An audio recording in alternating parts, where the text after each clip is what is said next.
हर question से बेटा आपको सीखने की कोशिश करनी है।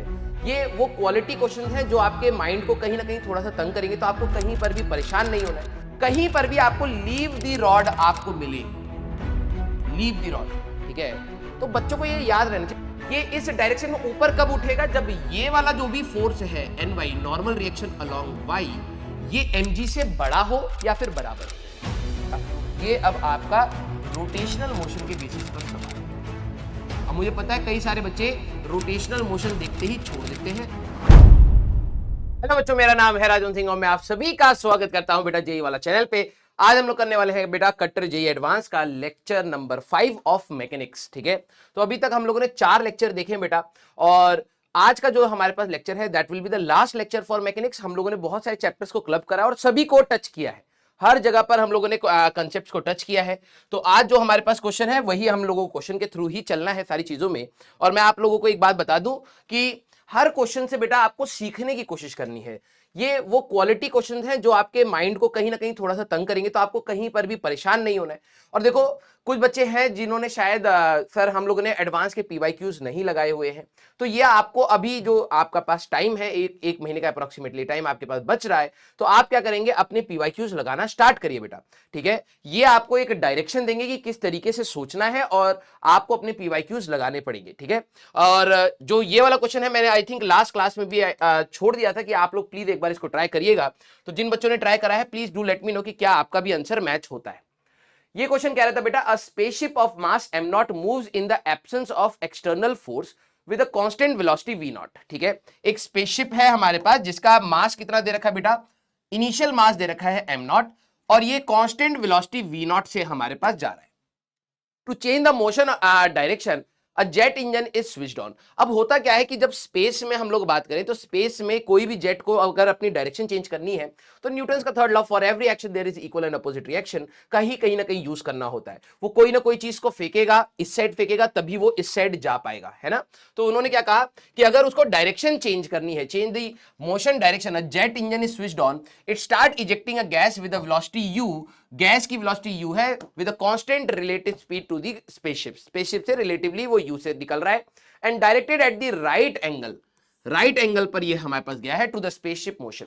The engine is shut down when the mass of the spaceship decreases to m, m not से घट के मास हमारे पास, क्योंकि कंबशन होगा तो कुछ ना कुछ चीजें बाहर निकल गई हैं हमारे पास, तो पहले जो मास एम नॉट था अब घट के हमारे पास m हो गया है।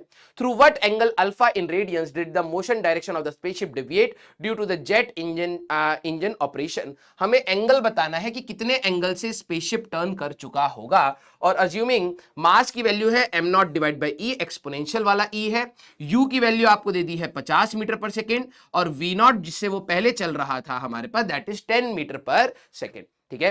तो अब बात आती है कि सर इस सवाल को करना कैसे है, तो आराम से इसको सोचिए, ठीक है। प्रोसेस के बारे में, इसके बारे में सोचिए कि हाँ यार यही चीजें हो रही होंगी। तो मान लेते हैं कि मेरे पास एक जेट स्पेसक्राफ्ट है, ठीक है, और ये हमारे पास कहीं ना कहीं कितनी स्पीड से जा रहा है, ये हमारे पास अभी इसका इंजन बंद है तो ये हमारे पास जा रहा है कांस्टेंट स्पीड से, हमारे पास जा रहा है दैट वाज वी नॉट, ठीक है। ये कितनी स्पीड से जा रहा है बेटा, हमारे पास वी नॉट की स्पीड से हमारे पास यहां पर जा रहा है। अब हुआ क्या कि इसकी डायरेक्शन चेंज करनी है, तो इन्होंने यहां पर एक इंजन ऑन किया, और उस इंजन का जो भी इजेक्शन है इसके सरफेस के परपेंडिकुलर, ठीक है, सरफेस के परपेंडिकुलर यहां से वो इजेक्शन निकलना स्टार्ट हुआ, वो गैस यहां से निकलनी हमारे पास स्टार्ट हुई with speed u relative to this हमारे पास स्पेसक्राफ्ट।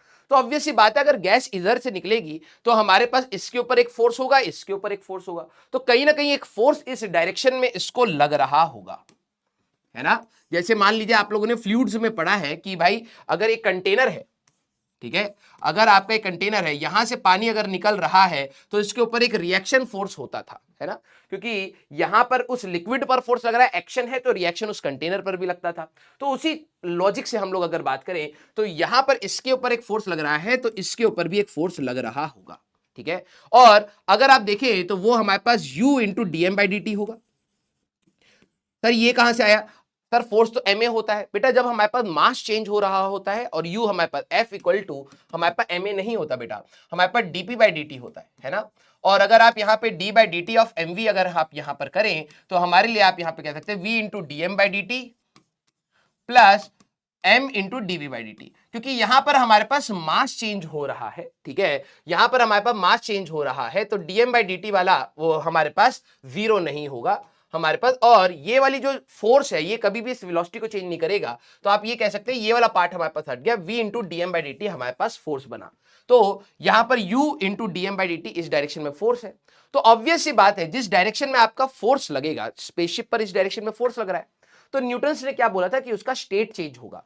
क्या हमारे पास इनिशियल वेलोसिटी अलोंग x है, इनिशियल वेलोसिटी अलोंग x कुछ है क्या?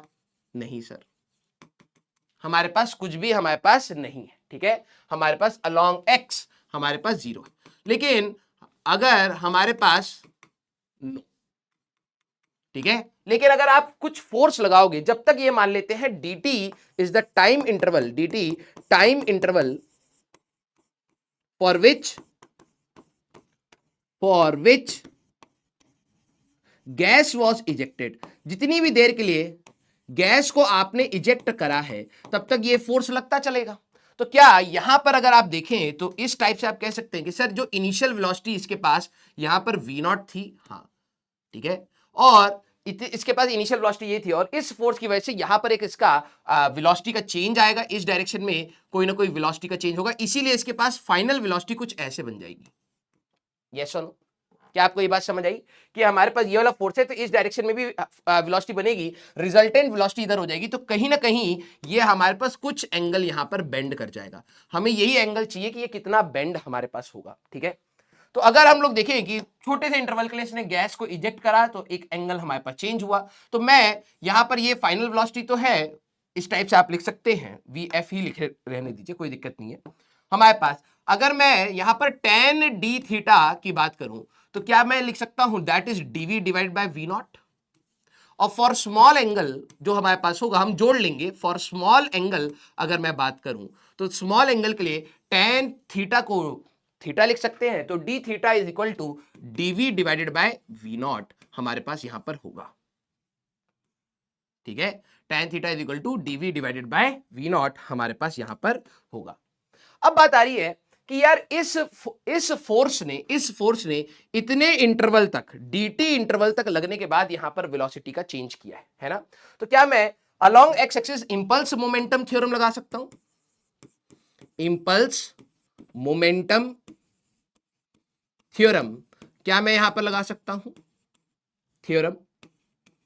यस सर, तो ये हमारे पास होता है sir integration of F D t plus minus हमारे पास डीपी हमारे पास रहता है। यस, तो अगर आप यहां पर नोटिस करें जो भी हमारे पास है यहां पर ये क्या प्लस और माइनस कैसे लगाते हैं सर, अगर यहां पर ये वेलोसिटी को बढ़ा रहा है तो प्लस लेंगे, घटा रहा है तो माइनस लेंगे, तो इस केस में तो हमारे पास प्लस यहां पर रहेगा, integral of F into you into, अब देखो इस सिस्टम में हमारे पास मास कम हो रहा है, मास हमारे पास डिक्रीज कर रहा है, और अगर हमारे पास मास डिक्रीज कर रहा है एम नॉट से, वो कितना हो रहा है हमारे पास एम नॉट बाई ई पर जा रहा है, तो हमारे लिए इस फंक्शन का जब हम इंटीग्रेशन कर रहे हैं तो dm बाई डी टी को हम लोग किससे रिप्लेस करें, हम लोग रिप्लेस करेंगे अपने minus of dm by d T. क्यों सर? क्योंकि dm मतलब होता है फाइनल माइनस इनिशियल, अगर तू पहले से माइनस नहीं लगाएगा तो प्रॉब्लम है कि ये खुद नेगेटिव हो जाएगा, है ना, क्योंकि dm बाई डी टी यहां पर क्या है नेगेटिव है, क्योंकि मास घटता हुआ जा रहा है, तो फाइनल माइनस इनिशियल करेगा नेगेटिव आएगा, तो आंसर में गड़बड़ हो सकती है, तो इसका हम लोग ध्यान रख लेते हैं पहले से ही। तो सर मैं यहां पे minus of dm by d t लगा लेता हूं so that वैल्यू हमारे पास पॉजिटिव मिले, into d t that is equal to d p that is m into d v हमारे पास हो जाएगा। यस, तो अगर आप यहां पर देखें तो dt और dt हमारे पास चला गया, तो ये आप लिख सकते हैं u कांस्टेंट था integral of dm that is equal to m into हमारे पास dv, माइनस के साथ यहां लगा लेते हैं माइनस m इंटू dv। क्या मैं वहां से dv निकाल सकता हूं, क्योंकि मास के वेरिएशन के साथ एंगल कितना रोटेट हुआ हमें ये चाहिए। क्या आपको ये बात समझ आ रही है? क्वेश्चन में बोला गया है कि हमारे पास the engine is shut down when the mass of the spaceship decreases to m, through what angle alpha did the motion direction of the spaceship deviates due to the ejection. हमारे पास मास घटने से एंगल कितना rotate हो रहा है, तो मुझे कहीं ना कहीं एक रिलेशन चाहिए मास और एंगल के बीच में, तो मैं यहां पर लिख सकता हूं u into integral of dm that is equal to minus m sorry बेटा गला खराब हो रहा है, v naught into d theta, ये हमारे पास आया, ठीक है। और यहां पर भी हमारे पास डीपी, ये वाला इंटीग्रल अगर मैं हटा दूं, ठीक है, अभी के लिए, राइट, ये वाला इंटीग्रल अगर हम हटा दें, स्मॉल इंपल्स की बात करें तो डीपी की बात है। अब मैं अगर यहां इंटीग्रल लगा रहा हूं तो यहां पर भी इंटीग्रल रहेगा, दोनों साइड पे जोड़ देते हैं हम लोग, तो ये कितना आ रहा है बेटा, u integral of dm is equal to minus हमारे पास integral of m v naught into d theta. Yes, तो वेरिएबल हमारे पास क्या हो रहा है बेटा, वेरिएबल यहां पे dm है, यहां पे डी थीटा है। मास कहां से कहां चेंज हुआ है सर, मास चेंज हुआ है m नॉट से m नॉट बाय e तक, और हमारे पास जो एंगल है 0 से लेके आप मान लो अल्फा, कुछ हमारे पास रोटेशन हो गया है, ठीक है। तो ये अगर आप देखें तो मैं m को यहां पर भी ला सकता हूं, ये वाला m सेपरेट कर लेते हैं हम लोग, ठीक है, वेरिएबल सेपरेबल हो गया यहां पर हमारे पास। तो integration of dm by m हमारे पास हो जाएगा बेटा natural log of m from m naught से लेके m नॉट बाय e, ठीक है, is equal to minus integral v naught आपका कांस्टेंट है बेटा, इंटीग्रल ऑफ डी थीटा का इंटीग्रेशन आ जाएगा थीटा फ्रॉम 0 से अल्फा, जो भी एंगल रोटेट हुआ है। तो upper limit minus lower limit ln m naught by e divided by m naught log a minus log b is equal to minus v naught into alpha minus 0, ठीक है। अगर आप देखें तो m नॉट और m नॉट हमारे पास चला गया, u minus ln e is equal to minus v naught alpha हमारे पास आएगा। अब देखो जो बच्चे कहेंगे सर मेरे को क्वेश्चन में minus DM by d T का लॉजिक नहीं समझ आया, या फिर मेरे को करते समय मेरे को नहीं ये ध्यान रखा कि यार इसको नेगेटिव ले लेना चाहिए क्योंकि मास घट रहा है, तो आपका आंसर थोड़ा नेगेटिव में आएगा और कुछ नहीं, ये वाला माइनस नहीं रहता फिर और क्या रहेगा, है ना। तो इसलिए आपको थोड़ा सा ध्यान रखना है कि जो चीज घट रही है उसके रेट ऑफ चेंज को माइनस लेके चलें, तभी आंसर हमारे पास पॉजिटिव आएगा।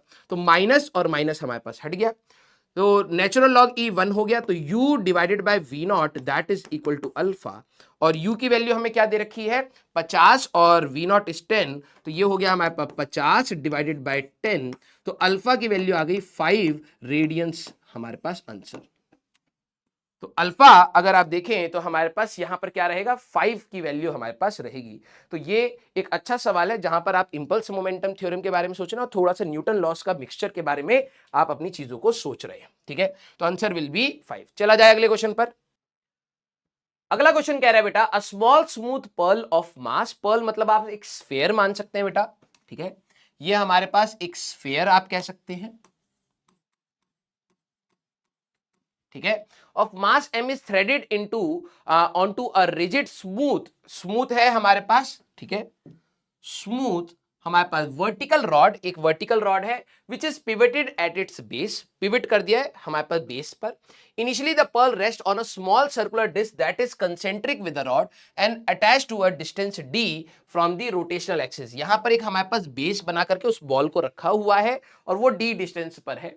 The rod start executing simple harmonic motion, ये SHM का हमारे पास एक कॉम्बिनेशन हो गया है around its original position with a small angular amplitude theta naught, जो एंगल है हमारे पास theta naught that is very small.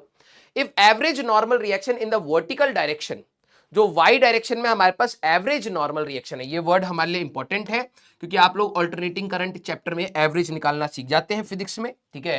Average normal reaction in the vertical direction is so that, इतना है दैट एट मिनिमम फ्रीक्वेंसी, एक particular frequency पे जब आप ऑसिलेट कर रहे हैं, the pearl to leave the rod is this. तो ये हमारे पास क्या दे रखा है बेटा, this is average value of normal reaction in vertical direction, ठीक है, वेयर c इज हमारे पास कांस्टेंट, ठीक है। अब जरा ध्यान सुनो सर, ये प्रोसेस क्या कह रहा है। जैसे मान लो कि मेरे पास एक रॉड है, यहां पर आपने क्या करी, एक बॉल को यहां पर एक मतलब जैसे स्पंज वाली बॉल होती है उसको यहां पर थोड़ा सा इसको फिक्स कर लिया। अब आप इसको धीरे धीरे घुमाना स्टार्ट करेंगे, ठीक है, इसको तेज करिए, और जैसे आप इसको बहुत तेजी से करेंगे तो ये कहीं ना कहीं उछल के चला जाएगा, है ना। तो इन्होंने क्या बोला है कि हमारे पास इस स्ट्रक्चर को अगर मैं आपके लिए बनाऊं तो कुछ ऐसा सा हमारे पास स्ट्रक्चर है बेटा, ध्यान से देखना कि मेरे पास यहां पर एक इस प्रकार से, मेरे पास यहां पर इसको इस साइड बनाता हूं, मेरे पास यहां पर एक इस प्रकार से एक डिस्क है बेटा, और इसको हम लोगों ने एक रॉड के साथ ऐसे यहां पर कनेक्ट कर रखा है, ठीक है। ये एक प्लेटफॉर्म है हमारे पास, और यहां पर आपके लिए क्या रखी है, एक बॉल रखी हुई है जिसके अंदर ड्रिल कर रखा है, और यही वाली जो रॉड है आपकी, यही वाली रॉड इसमें से ऐसे यहां से पास कर रही है। पूरा सरफेस हमारे पास स्मूथ है, तो कहीं पर भी कोई फ्रिक्शन फ्रिक्शन आपको नहीं सोचना है। ठीक है, अब ये क्या हो रहा है कि आप इसको ऑसिलेट कराने की कोशिश कर रहे हैं। ठीक है, एचएचएम हमारे पास हो रहा है, ऑल्दो एंगल स्मॉल है, लेकिन मैं क्या करता हूं, इसको थोड़ा बड़ा बना देता हूं जिससे हमारे पास डायग्राम में दिक्कत ना आए। तो ये एंगुलर एम्पलीट्यूड आपको कितना दे रखा है बेटा, this angle amplitude is theta naught. Sir angular amplitude कह रहे हैं मतलब maximum angle from the mean position, ये इसकी मीन पोजीशन है। इस एंगल यहां से कितना एंगल ये इधर और कितना एंगल ये इधर जाता है, ये आपका एंगुलर एम्पलीट्यूड है। और क्वेश्चन में ये भी दे रखा है कि this distance is equal to d from the axis of rotation. ठीक है, अब दो चीजें हैं हमारे पास। अब इसके ऊपर सवाल हमसे पैसेज बेस्ड सवाल है, वैल्यू ऑफ अल्फा पूछे तो नॉर्मल डायरेक्शन में, वर्टिकल डायरेक्शन में नॉर्मल रिएक्शन निकालेंगे, इधर से अल्फा और बीटा की वैल्यू हमें मिल जाएगी। ठीक है, और शायद सी भी पूछा होगा, अल्फा बीटा, और सी नहीं पूछा, चलो मान लो सी भी पूछा है। और मिनिमम फ्रीक्वेंसी हमारे पास, ये मैंने पहले से लिख दिया है क्योंकि कई बच्चे ना, मैं कई बार भूल जाता हूं कि बच्चे ना ये चीज भूल जाते हैं कि हमारे पास यहां पर क्या होता है। ठीक है, कहीं पर भी आपको लीव दी रॉड आपको मिले, लीव दी रॉड, ठीक है, तो बच्चों को ये याद रहना चाहिए, कहीं पर धागा स्लैक करे that means tension equal to zero, और जहां पर भी आपका सरफेस लीव हो normal reaction equal to zero. तो ये याद रखना, surface break and when string slacks, कहीं पर भी आपको सवाल मिले व्हेन स्ट्रिंग स्लैक्स, दोनों की कंडीशन आपको याद रहनी चाहिए, टेंशन इक्वल टू जीरो, धागे का टेंशन इक्वल टू जीरो। तो ये कंसेप्ट है। ठीक है, तो ये हमारे पास रहेगा कि हमें वो ओमेगा भी बताना है। अब बात आती है कि सर इसको करें कैसे, प्रोसेस बनाइए। ये एक एसएचएम कर रहा है, एसएचएम में ये बार बार किस पोजीशन पर आने की कोशिश करेगा, टुवर्ड्स मीन। तो मान लेते हैं कि हमारे पास ये इसी डायरेक्शन में, ठीक है, ये इस डायरेक्शन में कहीं ना कहीं ऐसे मूव कर रहा है, ये इस डायरेक्शन में कहीं ना कहीं ऐसे मूव कर रहा है। ये एंगल बहुत स्मॉल है लेकिन हमने थोड़ा बड़ा बना रखा है, और ये जब यहां पर किसी थीटा एंगल पर आया है, जब ये यहां पर किसी थीटा एंगल पर आया है तो कुछ ना कुछ तो एक्स चल चुका होगा।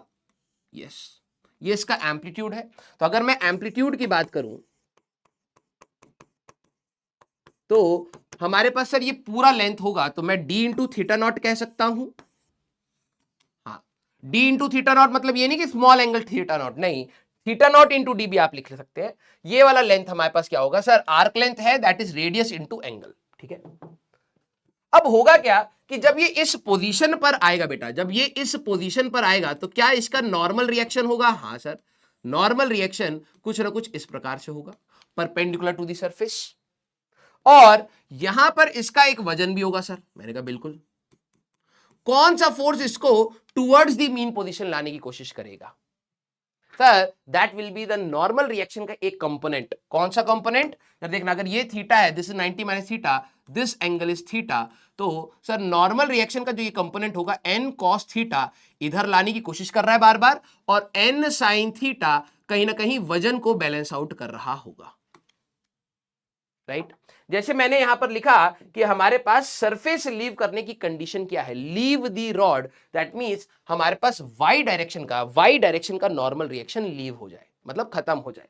तो आप ये समझिए कि एक ऐसा ओमेगा से हमें इसको घुमाना है कि ये इस सरफेस को लीव कर जाए।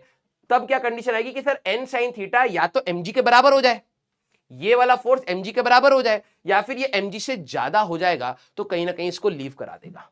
ठीक है, तो अब जरा यहां पर ध्यान से समझना, अब कैसे करेंगे सर, हमारे पास अगर मैं यहां पर देखूं, सबसे पहले मेरा काम है कि ये नॉर्मल रिएक्शन में निकालूं, है ना, ये हमारे पास अब कुछ बच्चों को ये भी डाउट आएगा, ठीक है, कि सर आप तो कह रहे थे ny की वैल्यू 0 हो जानी चाहिए।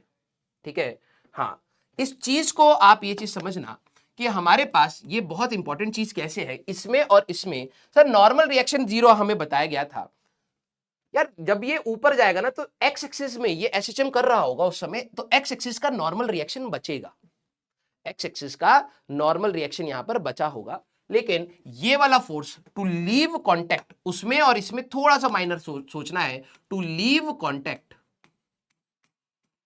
ये कांटेक्ट कब लीव करेगा बेटा, वाई डायरेक्शन के लिए। इसलिए मैंने कहा कि यहां पर जो भी इसका वाई डायरेक्शन का फोर्स होगा, एन वाई हमारे पास एन वाई की वैल्यू एक्चुअली में ग्रेटर देन एम जी हो जाए तो कॉन्टेक्ट लीव हो गया। इसका मतलब एन वाई की वैल्यू जीरो हम लोग नॉर्मली अपने सवालों में कर देते हैं कि भाई नॉर्मल रिएक्शन जीरो हो गया, ठीक है, दैट मींस कॉन्टेक्ट लीव कर गया।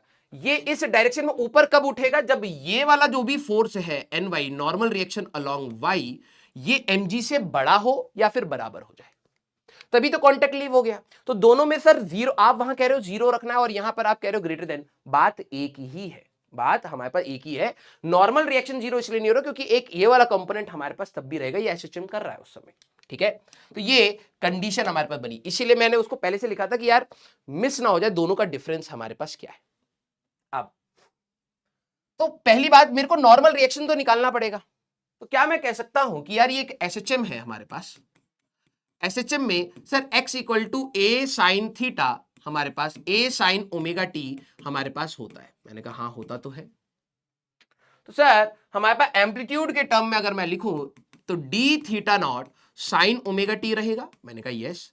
तो सर वेलोसिटी अगर मैं इसको डिफरेंशिएट करूं तो हमारे पास d theta naught omega cos omega t बनेगा, यस। और एक्सेलरेशन दैट इज इसका भी differentiation minus d theta naught omega square sine omega t हमारे पास बनेगा।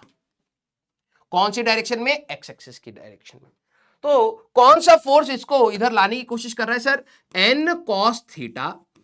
ये एक्चुअली में इसके लिए एक रीस्टोरिंग फोर्स बनेगा। सर रीस्टोरिंग मतलब जो फोर्स इसको वापस लाने की कोशिश कर रहा है, तो ये क्या होगा हमारे पास, माइनस रीस्टोरिंग का ही मतलब है ना। तो मैं मैग्नीट्यूड की बात करूं m d theta naught omega square sine of omega t, ये आ गया। तो नॉर्मल रिएक्शन हमारे पास आ कितना रहा है सर, नॉर्मल रिएक्शन आ रहा है m d theta naught omega का square sine of omega t divided by cos theta. अब ये सोचो थीटा नॉट स्मॉल है तो थीटा तो उससे भी छोटा है ना। तो क्या मैं स्मॉल एंगल अप्रोक्सीमेशन लगा सकता हूं, स्मॉल एंगल अप्रोक्सीमेशन क्या आप यहां लगा सकते हैं, हाँ सर बिल्कुल लगा सकते हैं। तो कॉस थीटा को आपको क्या रखना है बेटा, सर कॉस थीटा को हम लोग 1 रख सकते हैं, साइन थीटा को हम लोग थीटा रख सकते हैं, टेन थीटा को भी हम लोग थीटा रख सकते हैं, ठीक है। तो कॉस थीटा को 1 अगर मैं रख लूं तो नॉर्मल रिएक्शन हमारे पास कितना आ रहा है बेटा, नॉर्मल रिएक्शन हमारे पास आ रहा है m d theta naught omega square sine omega t, कुछ इस प्रकार से आ रहा है, ठीक है, कुछ इस प्रकार से हमारे पास आ रहा है। अब बात आई, इन्होंने हमसे सवाल में पूछा है बेटा, इन्होंने हमसे सवाल में पूछा है the average normal reaction in vertical direction, क्या समय के साथ नॉर्मल रिएक्शन वेरी कर रहा है, पहले तो ये सोचिए, क्या समय के साथ हमारे पास नॉर्मल रिएक्शन वेरी कर रहा है, यस। तो अगर मुझे वर्टिकल डायरेक्शन का नॉर्मल रिएक्शन चाहिए, एनवी जो वर्टिकल डायरेक्शन का नॉर्मल रिएक्शन है, अगर आप देखें तो हमारे पास एन साइन थीटा है sir, that means m d theta naught into omega square of sine of omega t है, मैंने कहा हाँ, इंटू साइन ऑफ थीटा भी है। और स्मॉल एंगल अप्रोक्सीमेशन में सर आप लिख सकते हैं m d theta naught omega square sine of omega t into small angle approximation theta, yes. अगर मैं इसको यहां पर ध्यान से देखूं, इसी चीज को अगर आप देखें तो ये वाला x क्या होगा सर, ये d थीटा होगा, इज इक्वल टू a था आपका d theta naught sine of omega t. d और d हटा दिया तो एंगल आपका कैसे वेरी कर रहा है, साइनोसाइडली वेरी कर रहा है ना। अगर मैं उसको उठा करके यहां रख दूं तो ये कितनी वैल्यू आ रही है बेटा, वर्टिकल डायरेक्शन का जो नॉर्मल रिएक्शन आ रहा है that is m d theta naught का स्क्वायर ओमेगा का square sine square omega t बन रहा है, यस। और आप लोगों ने ऑल्टरनेटिंग करंट में पढ़ा होगा कि साइन स्क्वायर की जो एवरेज वैल्यू होती है दैट इज हाफ। तो अगर मैं इसका एवरेज वैल्यू अगर कर दूं बेटा तो एवरेज वैल्यू हमारे पास क्या आएगी बेटा, एम डी थीटा नॉट का स्क्वायर ओमेगा का स्क्वायर और डिवाइडेड बाय 2 साइन स्क्वायर की एवरेज वैल्यू हमारे पास 2 हो गई। तो सबसे पहले तो इससे रिलेट कर लेते हैं, तो हमारे पास ये आया है बेटा एम डी थीटा नॉट का स्क्वायर, आई थिंक ओमेगा का square, m d theta naught का स्क्वायर ओमेगा का स्क्वायर बाय 2, ठीक है, एम डी थीटा नॉट का स्क्वायर ओमेगा का स्क्वायर बाय 2। अब हमें कौन कौन सी वैल्यू चाहिए थी, अल्फा और बीटा चाहिए था। आई थिंक अल्फा और बीटा हमें यहां पर चाहिए, तो जरा ये देख लेते हैं। अल्फा है थीटा नॉट का स्क्वायर, तो अल्फा की वैल्यू आपकी 2 आ रही है। बीटा है ओमेगा का पावर, तो बीटा की वैल्यू भी हमारे पास 2 आ रही है। सी की वैल्यू भी आपके पास 2 आ रही है, ठीक है। तो ये हमारे पास फर्स्ट पार्ट हो गया कि इसकी एवरेजिंग वैल्यू करनी है, तो 2 2 2 हमारे पास रहेगा। तो अल्फा की वैल्यू 2 है, बीटा की वैल्यू भी हमारे पास 2 है, और सी पूछा नहीं है, चलो कोई नहीं। अब ऐसा ओमेगा मिन हमारे पास क्या होना चाहिए कि ये सरफेस को ब्रेक कर जाए।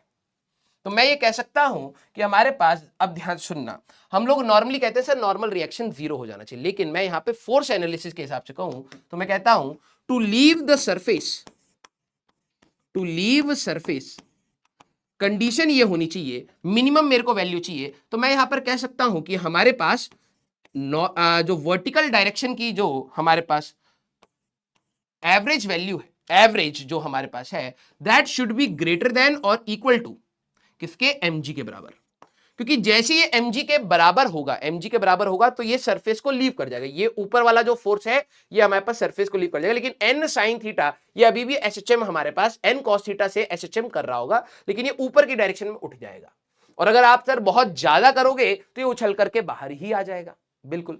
तो एवरेज वैल्यू अभी हम लोगों ने निकाली थी, एम डी थीटा नॉट का स्क्वायर ओमेगा का square divided by 2 should be greater than और इक्वल टू mg। ये था ना, एम डी थीटा नॉट का square, m d theta naught का स्क्वायर ओमेगा स्क्वायर बाय 2, ठीक है। ये mg के बराबर हो या ग्रेटर देन हो। तो हमें ओमेगा का स्क्वायर अगर मैं देखूं तो ओमेगा का square should be greater than equal to हमारे पास 2g डिवाइडेड बाय हमारे पास कितना आ रहा है, डी थीटा नॉट का स्क्वायर। दैट मींस ओमेगा की value should be greater than और इक्वल टू अंडर रूट में कितना आ रहा है बेटा, 2g divided by d theta naught का स्क्वायर, ठीक है। तो मिनिमम वैल्यू क्या हो ओमेगा का, अगर आप मिनिमम वैल्यू की बात करें जिस पर ये चीज होगी, that is equal to under root में 2g divide by d theta naught का स्क्वायर। इससे ज्यादा पर भी हो जाएगा और ये भी है हमारे पास, तो 2g divide by d theta naught का हमारे पास square, this is going to be your answer, ठीक है।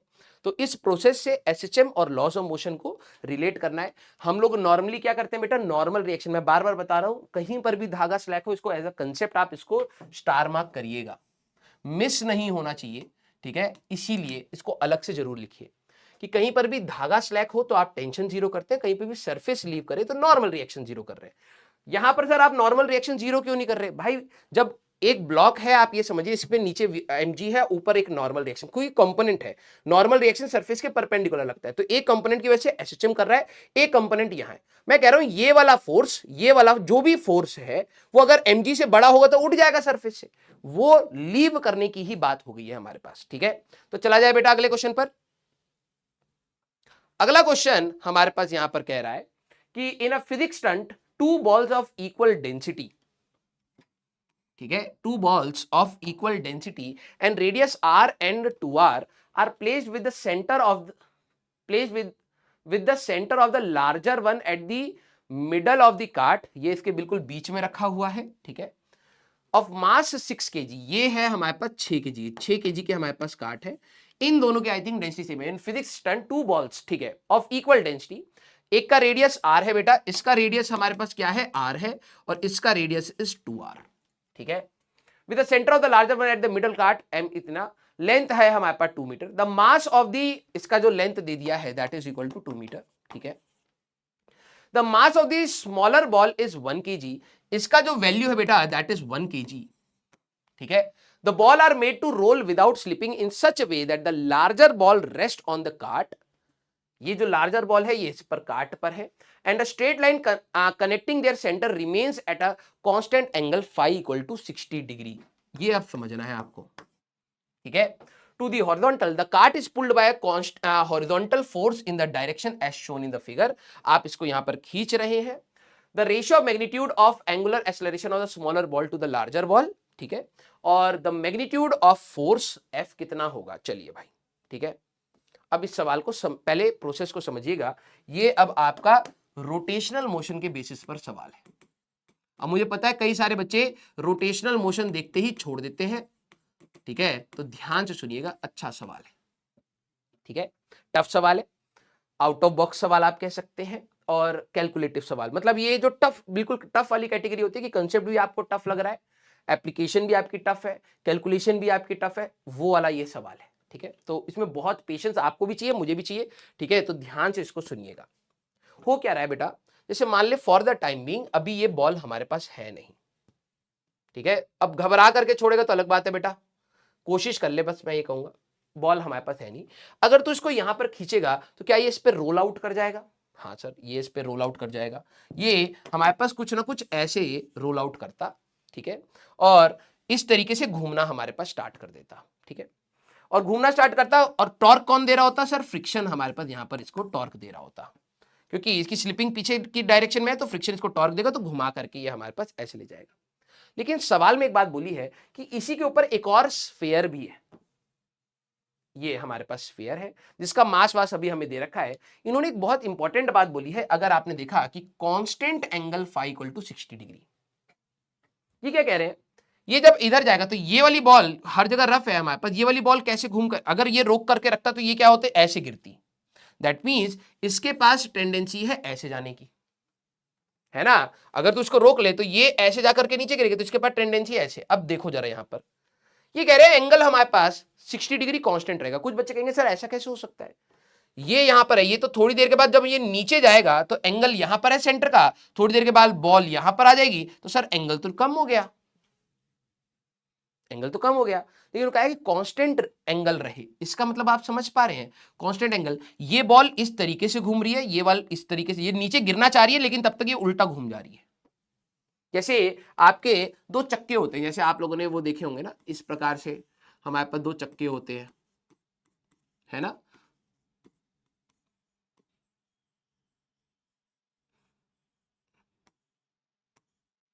ऐसे अगर मैं बना दूं रफ डायग्राम में, ये हमारे पास एक चक्का है, आप ये समझिए कि इसके अंदर ये इसके टीथ्स है, ठीक है, और एक चक्का हमारे पास व्हील यहां पर है, ठीक है, ये हमारे पास इसके व्हील कुछ ऐसे, ठीक है। ये वाला इस डायरेक्शन में घूमने की कोशिश कर रहा है और ये वाला इस डायरेक्शन में, तो ये दोनों इस तरीके से हमारे पास घूम रहे हैं कि ये एंगल हमारे पास सेम ही है। समझ रहे हो मैंने क्या बात बोली, कि सेंटर टू सेंटर ये वाला एंगल 60 डिग्री ही है। ये ऐसे घूम रहा है, ये ऐसे घूम रहा है, तो दोनों ऐसे घूमते हुए जा रहे हैं। ये अगर ये रुका रहता तो ये नीचे गिर जाता, ये भी लेकिन ऐसे घूम रहा है, ये ऐसे घूम रहा है, और ये इस तरीके से घूमते हुए जा रहे हैं, दोनों चल भी रहे हैं, ट्रांसलेशन मोशन भी, और ये एंगल हमारे पास 60 डिग्री कांस्टेंट है। ठीक है, तो हमें क्या बताना है, सबसे पहली चीज है ratio of magnitude of angular acceleration of smaller ball to the larger ball. ठीक है, हमारे पास स्मॉलर बॉल का अल्फा और इसके अल्फा के रेशियो हमें बताना है, और हमारे पास यहां पर the magnitude of force F, जो आप यहां पर ये फोर्स लगा रहे हैं, एफ की वैल्यू क्या होगी ये भी बताना है। ठीक है, तो स्टेप बाय स्टेप जरा इसको बनाने की हम लोग कोशिश करते हैं। ठीक है, चलिए, ठीक है, तो सबसे पहला काम है हम लोग एक डायग्राम बनाते हैं और इक्वेशंस को लिखने की कोशिश करेंगे। ठीक है, यहां पर बिल्कुल पेशेंस के साथ रहना बेटा, कठिन सवाल में है ये। ठीक है, एक स्मॉलर बॉल, एक हैवी बॉल, बड़ी वाली बॉल, ये दोनों का कांटेक्ट है, और हमारे लिए यहां पर ये था सरफेस। ठीक है, यहां पर ये था हमारे पास सरफेस, इस पर आपने क्या फोर्स लगा रखा है, ध्यान से देखेंगे सर, इस पर हम लोगों ने लगा रखा है एफ, ऐसे। ठीक है, इस पर हम लोगों ने एफ लगा रखा है, और नीचे ये स्मूथ मान लेते हैं। तो सर ये हमारे पास रोटेट करना स्टार्ट करेगा, मैंने कहा हाँ। तो सर मान लेते हैं ये हमारे पास अल्फा 1 है, इसको भी पतले से लिख दूंगा, टेंशन मत लेना, ये हमारे पास अल्फा 1 है। ठीक है, और ये इस डायरेक्शन में इसलिए जाएगा क्योंकि सर इधर एक फ्रिक्शन, क्योंकि ये स्लिपिंग की टेंडेंसी है, तो इधर इसका एक फ्रिक्शन है हमारे पास एफ आर। ठीक है, यहां पर है एफ आर 1, वहां पर भी फ्रिक्शन रहेगा। इसका मास कितना है ये नहीं दे रखा है, डेंसिटी सेम दे रखी है। तो भाई देखो, डेंसिटी ऑफ स्मॉलर निकाल लेते हैं, density of smaller equal to density of bigger. Density होता है mass of smaller by volume, क्या होगा बेटा 4/3 पाई आर का क्यूब, और मास ऑफ बिगर 4/3 पाई, इसका रेडियस है बेटा हमारे पास 2r, है ना। तो ये 8r का क्यूब ये हो जाएगा, तो ये और ये गया, r क्यूब गया। Mass of bigger sphere is 8 times of mass of smaller, that is 8 kg। ये हम लोगों ने मास निकाल लिया है, ठीक है। तो इसका जो भी वजन होगा, ध्यान से समझना, जो भी इसका वजन होगा वो किधर होगा सर, नीचे की डायरेक्शन में, दैट इज 8 kg। ये आया हमारे पास 8 kg। सर जमीन से एक नॉर्मल रिएक्शन मिलेगा, yes, that is n from ground. Ground से एक नॉर्मल रिएक्शन मिल गया, ठीक है। इन दोनों के बीच में सर, इन दोनों के बीच में एक कांटेक्ट फोर्स होगा, मैंने कहा हाँ, और इसका सर वजन भी होगा। तो इसका वजन मैंने यहां पर बना लिया बेटा, that is equal to 1g, ठीक है, या फिर 10, और यहां पर 80, वेट के लिए ही लिख लेते हैं, ठीक है। ये वाला इधर घूम रहा था सर, ये वाला इधर घूम रहा होगा, दैट इज अल्फा 1, अल्फा 2 ले लेते हैं इसको, और इसको हम लोग ले लेते हैं अल्फा 1, ठीक है। ये पूरा प्लैंक आगे चल रहा है, मान लो A1 से, ठीक है, ये पूरा प्लैंक हमारे पास चल रहा है A1 से, और ये इसके साथ आगे भी जा रहे हैं ट्रांसलेशन मोशन, तो ये है हमारे पास A0, और क्योंकि यहां पर एंगल और यहां ये एंगल फिक्स है, तो ये दोनों साथ में ही चल रहे होंगे, ध्यान सुनना, घूम रहे हैं लेकिन चल तो साथ में ही रहे हैं, तो इसकी भी एक्सेलरेशन क्या होगी, A0। दोनों की एक्सेलरेशन हमारे पास सेम होगी। सर इन दोनों के बीच में नॉर्मल रिएक्शन होगा, मैंने कहा हाँ बिल्कुल होगा। तो सर यहां पर एक n होगा, और यहां पर भी सर एक n होगा, बिल्कुल, ठीक है। सर ये इधर जाने की कोशिश कर रहा है, मैंने कहा हाँ। तो सर इधर इसके ऊपर मैं इस कलर कौन सा यूज करूं, ऑरेंज यूज कर ले, चलो। ये हमारे पास इस पर जाने की कोशिश करेगा, तो इस पर एक फ्रिक्शन लग रहा होगा, यस, ठीक है। तो FR1 ले लिया है यहां पर, और रिएक्शन इसका ऐसे ले लो बेटा,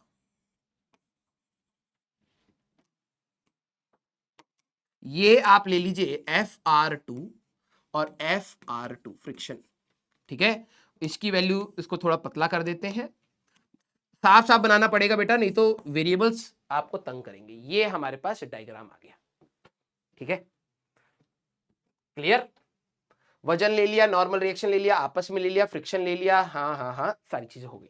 अब पहला सवाल था, हमारे पास इनके बीच में स्लिपिंग नहीं हो रही, the ratio of magnitude of smaller angular acceleration of the small ball, alpha 1 और अल्फा 2 का बेसिकली, या अल्फा 2 और अल्फा 1 का रेशियो, ये स्मॉलर का अल्फा 2 ले लिया, इसका अल्फा 1 ले लिया।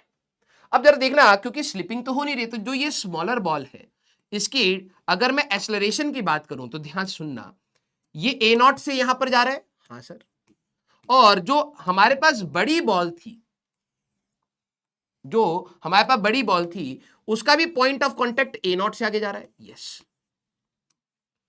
ये अल्फा 1 से ऐसे घूम रहा था, ये नहीं, अल्फा 2 से, ठीक है, ये अल्फा 2 से और ये अल्फा 1 से।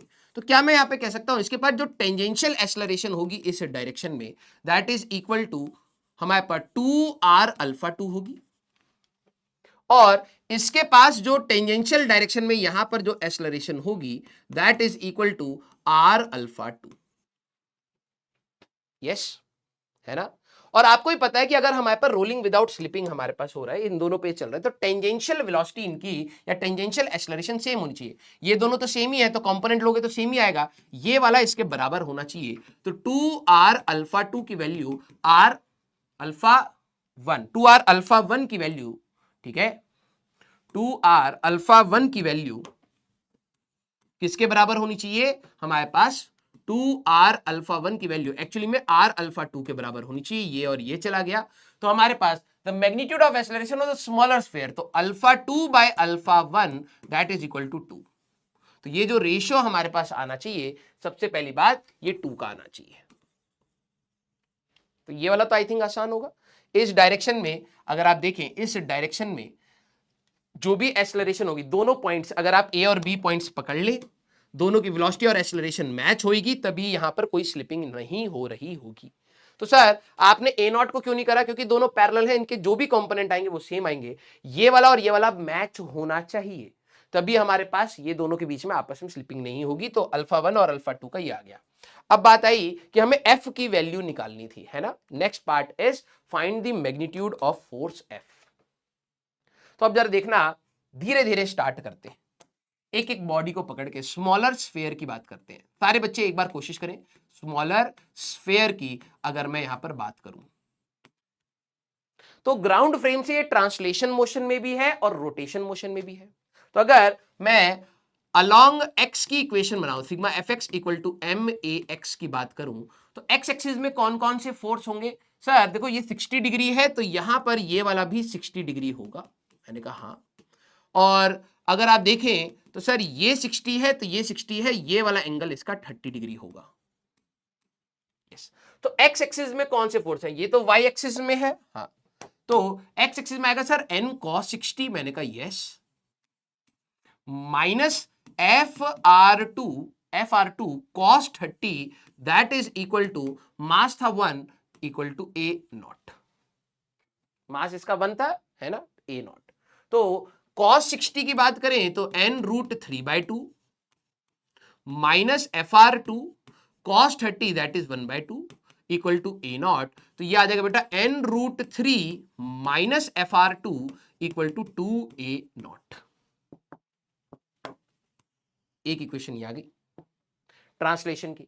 अगर आप देखें वाई एक्सिस में ये इक्विलिब्रियम में है, वाई एक्सिस में ये इक्विलिब्रियम में है, क्योंकि सर इक्विलिब्रियम में क्या होगा, ये तो गोल घूम करके नीचे गिर जाएगा। अरे पगले, एंगल 60 डिग्री कांस्टेंट बोला है, तो मतलब ये सेंटर टू सेंटर नीचे नहीं जा रहा है, तो क्या मैं कह सकता हूं sigma f y should be equal to 0 होना चाहिए। हाँ सर। तो वाई एक्सिस में इसके ऊपर एक 10 लग रहा है इक्वल टू नॉर्मल रिएक्शन का कॉस 60 यहां, साइन 60 यहां, तो एन साइन 60 सर यहां पर होगा। फ्रिक्शन का एक कॉस 30 यहां और साइन 30 यहां, तो एफ आर टू साइन 30 आपका यहां होगा। तो साइन 60 ये आ जाएगा 10 into n root 3/2 plus F R two हमारे पास बाई 2। तो ये कितना आ जाएगा बेटा n root 3 plus F R two equal to 20। एक इक्वेशन ये आ गई, ठीक है। सर ये घूम भी रहा है, हाँ बिल्कुल सेंटर के बाद घूम रहा है, तो हमारे पास torque equal to I alpha, third equation हम लोग ये रोटेशन की बना सकते हैं। तो टॉर्क कौन लगा रहा होगा, नॉर्मल रिएक्शन, और ये तो लगा नहीं रहा है, एफ आर टू इंटू इसका radius equal to I alpha, तो स्फेयर मानेंगे 2/5, mass is 1, r square into alpha कौन सा 2, ठीक है। एक आर और आर को उड़ा दो बेटा, तो ये आ जाएगा एफ आर टू की वैल्यू आ रही है 2/5 आर अल्फा 2, इस प्रकार से एक इक्वेशन ये आ गई, ठीक है। तो तीनों की इसकी translation along x along y और रोटेशन की लिख ली है। अब मैं इसी को कॉपी कर लेता हूं, क्योंकि बार बार डायग्राम मैं नहीं बनाऊंगा, ठीक है। आप लोग तो एक पेज पर लिखते जा रहे होंगे। अब सारे बच्चे जो बड़ा वाला स्फेयर है उसके लिए इक्वेशन बनाइए। चलिए भाई, जो बड़ा वाला हमारे पास स्फेयर है उसके लिए एक इक्वेशन बनाइए। बिगर स्फेयर, बिगर जो स्फेयर है इसके लिए आप जरा इक्वेशन बनाने की बात करें। तो सर एक्स एक्सिस के अलोंग तो ये ए नॉट से चल रहा है, मैंने कहा हाँ। तो सिग्मा एफ एक्स, ये net force that should be equal to mass, इसका ए टाइम आया था, या लिख दीजिए एम इंटू ए से हम लोग लिखेंगे। एक्स एक्सिस में कौन सा फोर्स है, सर ये तो नीचे है, ये इधर है। अगर देखें तो सर ये वाला एंगल आया 60 डिग्री, तो और ये वाला एंगल अगर आप देखें 60 यहां है, 90 यहां है, 30 60 30, तो ये वाला जो आपका एंगल होगा that is again 30 degree. Action reaction, तो फ्रिक्शन का ये वाला component that is equal to F are two, ध्यान से करना, एफ आर टू है ना, F are two cos 30 minus, अच्छा इस डायरेक्शन में ये भी फ्रिक्शन भी है, एफ आर वन माइनस इस नॉर्मल रिएक्शन का cos 60, N cos 60 that is equal to mass था 8 इंटू ए नॉट, राइट। ये वाला फोर्स, इस फ्रिक्शन का ये वाला फोर्स माइनस इसका ये वाला कंपोनेंट दैट इज दिस, तो याद है बेटा F are two cos 30 is root 3/2 plus F R one minus N cos 60 that is n/2 equal to 8 a naught, ठीक है। तो यहां से कितना आएगा बेटा root 3 F are two plus FR1 minus, अच्छा 2 यहां पर आ जाएगा 2FR1 हमारे पास minus n equal to 16A0 एक आ गया, है ना। अगर मैं y एक्सिस के अलोंग की बात करूं, sigma Fy should be equal to 0, ठीक है। तो y एक्सिस में डाउनवर्ड में क्या क्या आ रहा है बेटा, एक तो 80 आ रहा है, इस नॉर्मल रिएक्शन का कॉस साइन 60 आ जाएगा, इस फ्रिक्शन का cos and sine FR2 sine 30 आ जाएगा। ये नॉर्मल फ्रॉम द ग्राउंड के बराबर होगा, क्योंकि ये ऊपर नीचे मूव नहीं कर रहा, तो ये डाउनवर्ड डायरेक्शन में ये आया, n cos 60 n sin 60 लिखा है, FR2 cos 30 FR2 sin 30 लिखा है, that is from normal from the ground. तो अगर आप इसकी इक्वेशन बनाएंगे equal to n sin 60 is √3/2 plus FR2/2 is equal to normal from the ground. तो अभी के लिए इसको ऐसे छोड़ देते, कोई दिक्कत नहीं है, ठीक है। ये आ गया। क्या ये रोटेट कर रहा है इस डायरेक्शन में? हाँ सर, रोटेट बिल्कुल कर रहा है। तो इसके torque equal to I alpha की अगर मैं इसकी रोटेशन की इक्वेशन बनाऊं तो टॉर्क कौन दे रहा होगा इस डायरेक्शन में घुमाने वाला? Sir FR2 into 2R, centre से ये वाला डिस्टेंस है, तो ये आएगा FR1 इंटू 2R माइनस, ये दोनों टॉर्क नहीं देंगे, ये सेंट्रल है, टॉर्क नहीं देगा, और friction FR2 into 2R equal to I alpha 2/5, mass है 8, रेडियस है 2R का होल स्क्वायर इंटू अल्फा 1। ये आ गया। तो अगर आप यहां से देखें तो 2R 2R 2R उड़ गया, तो ये कितना आ रहा है बेटा? FR1 minus FR2 is equal to 16 32, ठीक है, R अल्फा 1 डिवाइडेड बाय 5। एक तो ये आ गया, ठीक है। और अब मैं अगर प्लैंक की बात करूं बेटा, ध्यान समझना, ये वाला प्लैंक, इस पे एक्शन है तो इसी पे FR1 का रिएक्शन होगा, तो प्लैंक की भी इक्वेशन यही निपटा देते हैं। तो प्लैंक की अगर आप बात करोगे तो ले जाने वाला force, translation equation, minus FR1 is equal to mass कितना था, आई थिंक 6 kg दे रखा था इसका, capital M, mass of the cart is that is equal to 6 kg, तो that will be equal to 6 into ये कितनी एक्सेलरेशन से जा रहा है? A1 से, है ना। बहुत सारे वेरिएबल हो रहे हैं, आधे बच्चों को बैंड बज रही होगी, तो एडवांस में समय हो तो इन क्वेश्चंस को धीरे धीरे करके डील करिए, तभी पॉसिबल है। अदरवाइज अगर आप छोड़ना चाहें ऐसे सवाल को तो बिल्कुल छोड़ सकते हैं, ठीक है, एग्जाम में, अभी नहीं गधे। देखो मैं A1 एक नया वेरिएबल लेके आ रहा हूं, है ना, इसको चलाने के लिए, तो क्यों ना मैं एक काम करूं, यहां पर तो स्लिपिंग हो नहीं रही है, तो एक काम करते हैं, इस पॉइंट को अगर मान लीजिए मैं A कह दूं और B कह दूं, तो A पॉइंट की एक्सेलरेशन हमारे पास क्या होगी? सर ये ट्रांसलेशन में A0 है, हाँ, और ये रोटेशन में 2R अल्फा 1 है, मैंने कहा यस, और B पॉइंट की सर जो एक्सेलरेशन है दैट इज A1। तो भाई तुम्हें भी पता है कि अगर स्लिपिंग नहीं होनी चाहिए तो हमारे पास दोनों की नेट एक्सेलरेशन सेम होगी, तो मैं क्या यहां से लिख सकता हूं, A1 की वैल्यू एक्चुअली में A0 प्लस 2R अल्फा 1 हो तो ज्यादा बेटर है।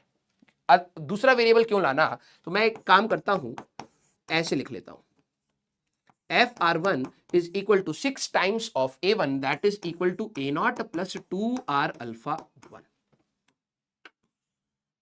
ठीक है। अब वेरिएबल मैंने कम कर लिया है यहां पर, इस नॉर्मल रिएक्शन, ग्राउंड वाले नॉर्मल रिएक्शन का कोई काम नहीं आएगा, तो ये इक्वेशन ज्यादा यूज की है नहीं, ठीक है, तो लेकिन बना दी है।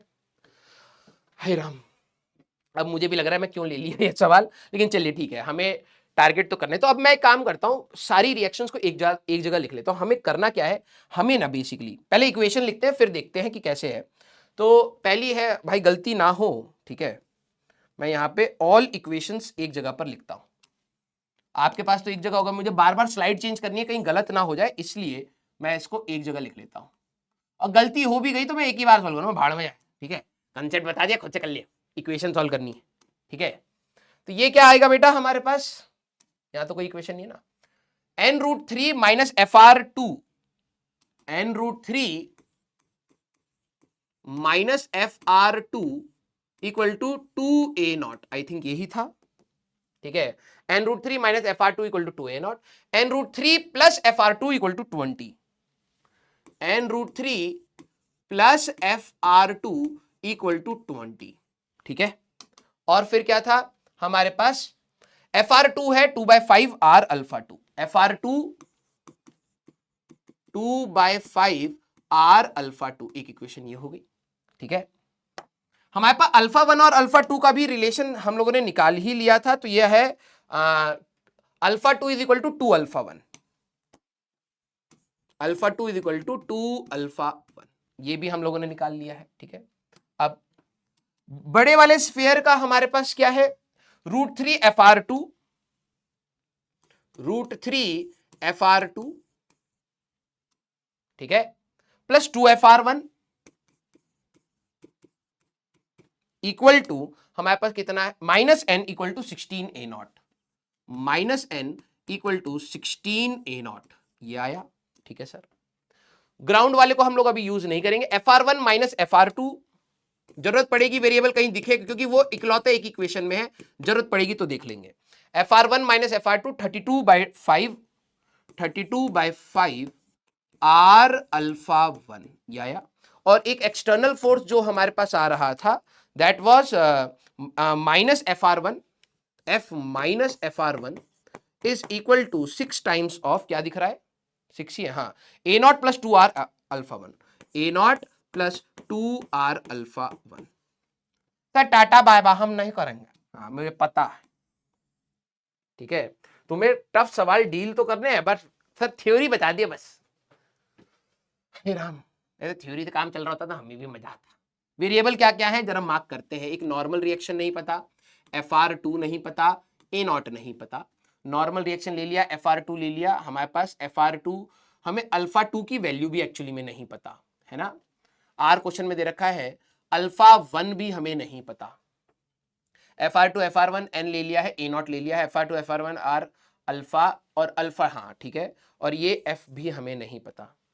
तो 1 2 3 4 5 6 वेरिएबल हैं, 1 2 3, बहुत सारी इक्वेशंस है, तो डेफिनेटली सॉल्व तो हो जाएगा, कोई लोड वाली बात नहीं है, ठीक है। अब इसको करें कैसे, हमें मेन है f निकालना, ये इन सारी इक्वेशंस में f यही है, तो इसको पहले देखते हैं। f की वैल्यू आ रही है बेटा fr1 plus 6a0 plus 12r alpha 1, ठीक है। एक बार इक्वेशंस और चेक कर लेते हैं बिफोर हम लोग इसको सॉल्व करें, कहीं गड़बड़ ना हो जाए बेटा।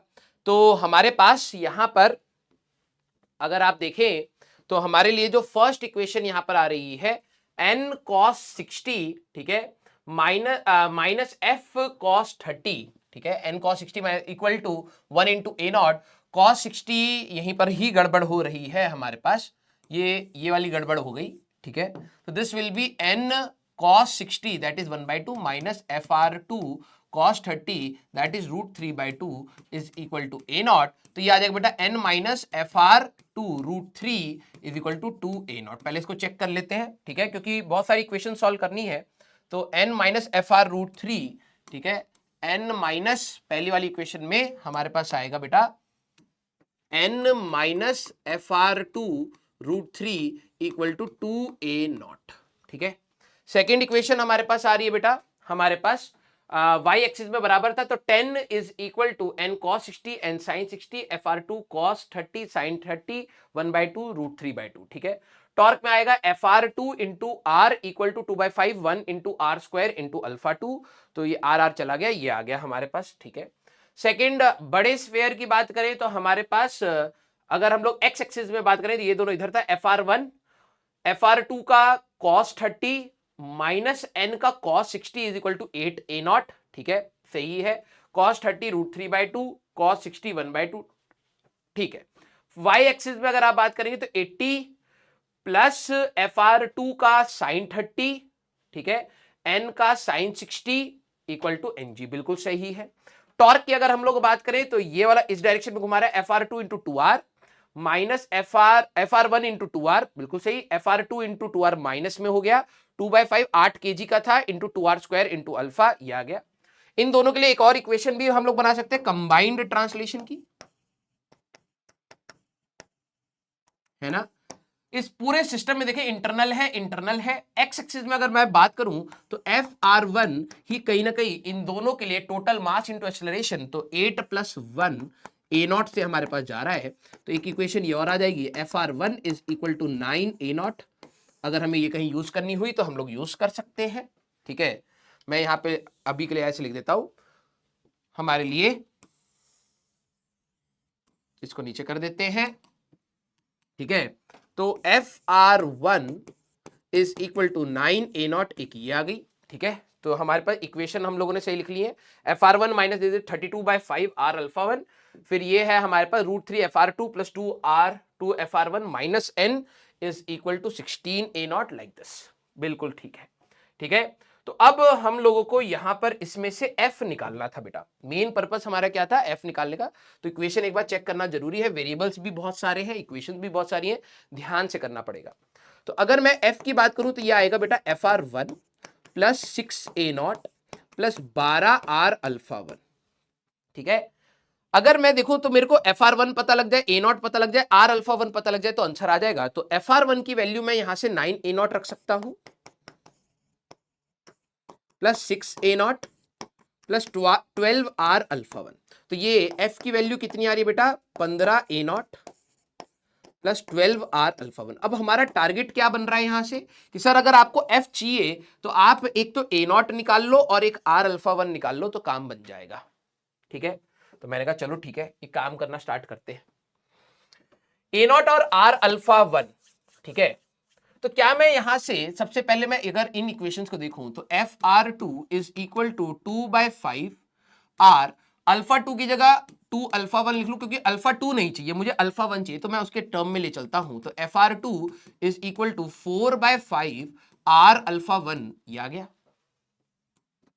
हाँ सर ये आ गया हमारे पास। ठीक है, मैं FR2 को यहां पे देखो, ये वाली जो इक्वेशन है अगर मैं इसमें इसको रख दूं तो ये हमारे पास क्या आएगा, हमारे पास FR1 माइनस FR2 की जगह 4/5 of R-alpha1 is equal to 32/5 of R-alpha1, ये आ जाएगा। इसको इधर ले जाते हैं बेटा तो FR1 भी R-alpha1 के टर्म में आ गया है, that will B 36/5 of R-alpha1। हाँ सर ये भी बन गया। ठीक है, हमारे पास तो कहीं ना कहीं अब मुझे जो FR1 और FR2 है वो R-alpha1 के टर्म में आ गए हैं। ठीक है, और R इसको और A0 के टर्म में अगर मैं ले जा सकूं तो इन दोनों इक्वेशन से FR नॉर्मल को हटा देते हैं, रिमूव N एंड FR और A0 के बीच का रिलेशन लेते हैं, फिर R-alpha1 और उसमें आ जाएगा। तो इसको √3 से मल्टीप्लाई कर दीजिए बेटा, N√3 minus 3 FR2 is equal to 2√3 A0। हाँ सर, और दूसरी वाली इक्वेशन होगी बेटा N√3 plus FR2 is equal to 20। अगर मैं इसको सब्ट्रैक्ट कर दूं तो कुछ ऐसा आएगा, तो ये -4 FR2 बनेगा इक्वल टू ये 2√3 A0 माइनस 20 बनेगा। 4 और माइनस को सेटिस्फाई कर दे तो 4 FR2 equal to 5 minus √3/2 A0, कुछ ऐसा बन गया। एक इक्वेशन ये आ गई है ना, हमारे पास FR2 की वैल्यू आ गई। हाँ, अब देखो यहां से अब हमारे पास फायदा ये हो गया कि R-alpha1 मैं अगर इसको यहां रख दूं तो R-alpha1 की वैल्यू यहां से मैं निकाल सकता हूं, और ये है। अब मेरे को बस ये है कि किसी तरीके से या तो R-alpha1 पता लग जाए या फिर हमारे पास A0 पता लग जाए। तो अब इनमें से किस इक्वेशन को हम लोग यूज करें, ठीक है, कि हमारे पास काम बन जाए। इसको हम लोग यहां पर यूज कर ही चुके हैं। ठीक है, तो हमारे पास FR2 इज 4/5। ठीक है, या फिर इसको ऐसे रखते हैं,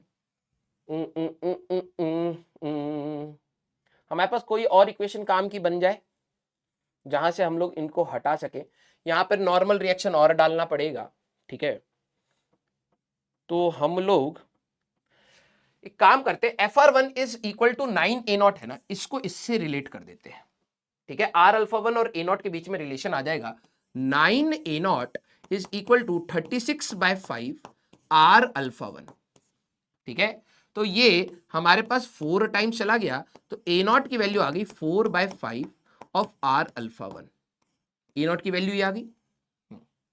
तो क्या मैं यहां से देखूं तो मेरे लिए FR2 की वैल्यू क्या होगी फिर? Sir FR2 is 4/5 of R alpha 1, तो ये तो ए नॉट के बराबर ही है। और FR1 की वैल्यू अगर आप देखें तो ये हमारे पास आ जाएगा, तो 9 टाइम्स ऑफ, ये हमारे पास FR1 9 times of a not हमारे पास था ही, ये भी ए नॉट के टर्म्स में हमारे पास आ गया। तो हो गया, इसको इधर रख दो, ठीक है। तो ये आ जाएगा a naught is equal to 5 minus √3/2 a naught, a naught into 1 plus √3/2 is equal to 5। तो ए नॉट की वैल्यू यहां से हमें पता लग जाएगी और फिर रिलेशन भी आ गया है मस्त।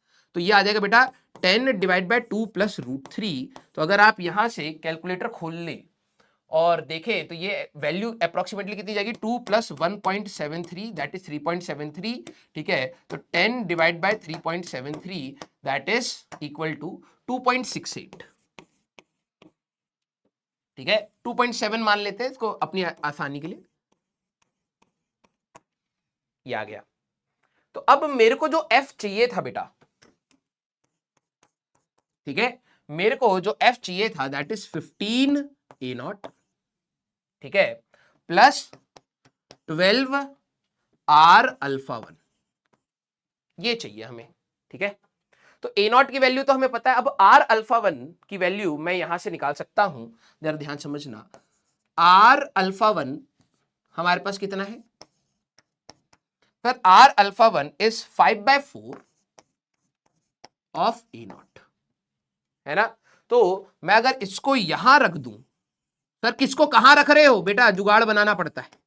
12 और R alpha 1 is 5/4 of a naught, तो ये 3 टाइम्स हो गया 15। तो एफ की वैल्यू की अगर आप बात करें तो 30 ए नॉट, ठीक है, मैं 30 ए नॉट, तो ये आ जाएगा बेटा 30 इंटू, अरे यार, ठीक है, 30 into a naught that is equal to हमारे पास 30 इंटू 2.7 के आसपास, ठीक है। तो ये कितना आएगा बेटा, हमारे पास 30 इंटू 2.7 हमारे पास 81 के आसपास। एक मिनट बेटा मैं पॉज कर रहा हूं, एक मिनट, हाँ एक अर्जेंट कॉल था। तो ये हमारे पास आ गया है बेटा 81 न्यूटन, ठीक है। तो हमारे पास ऑप्शन में अगर आप देखें तो मैग्नीट्यूड ऑफ फोर्स जो 81 के आसपास आ रहा है that is C option, approximately C option, ठीक है। तो ये सवाल देखा जाए तो अच्छा खासा भारी सवाल है, ठीक है। तो पेशेंटली करना है, number of equation, her equations की सिग्निफिकेंस एंड ऑल आप सारी चीजों को समझिए। और वेरिएबल देखो, नो डाउट बहुत ज्यादा वेरिएबल्स हैं, तो इसको थोड़ा सा जुगाड़ करके एडवांस में क्या होता है ना, आपके पास समय रहता है कि सो दैट आप उसको एनालाइज करें, आराम से इक्वेशन बनाए, कैलकुलेशन करें। आपको लगेगा सर इतनी सारी इक्वेशन, इतने सारे वेरिएबल मैं कैसे करूंगा, करना पड़ेगा। अगर एग्जाम में इस प्रकार के सवाल आ जाए जहां बहुत सारे वेरिएबल हैं, अब ये आउट ऑफ बॉक्स टाइप का है कि इतने सारी चीजें, मैंने कहा था कि हर क्वेश्चन अलग अलग प्रकार से कठिन हो सकता है, ठीक है। तो ये कैलकुलेटिव एंड कंसेप्चुअल दोनों साइड से हमारे पास कठिन था, ठीक है। चला जाए आगे। अगला क्वेश्चन है बेटा हमारे पास, a closed chain A of mass 0.36 kg is attached to a vertical rotating shaft by means of a thread shown in a figure and rotate with a constant angular velocity। इसमें हमें क्या दे रखा है बेटा, मास की वैल्यू दे रखी है 0.36 kg, ठीक है। ओमेगा की वैल्यू हमें दे रखी है 35 रेडियंस पर सेकेंड, ठीक है। The thread forms an angle theta equal to 45 degree, ठीक है।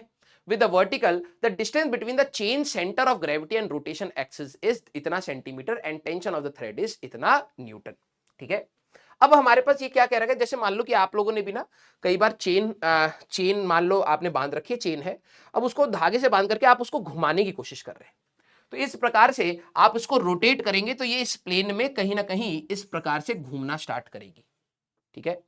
तो अब थोड़ा सा circular motion, laws of motion आपको सोचना पड़ेगा। इन्होंने क्या बोला है, इन्होंने कहा है कि the distance between the chain centre of gravity. अब देखो कुछ बच्चे कहेंगे सर इसका सेंटर ऑफ ग्रेविटी तो हमारे पास यहां होगा, चेन का सेंटर तो यहां होगा।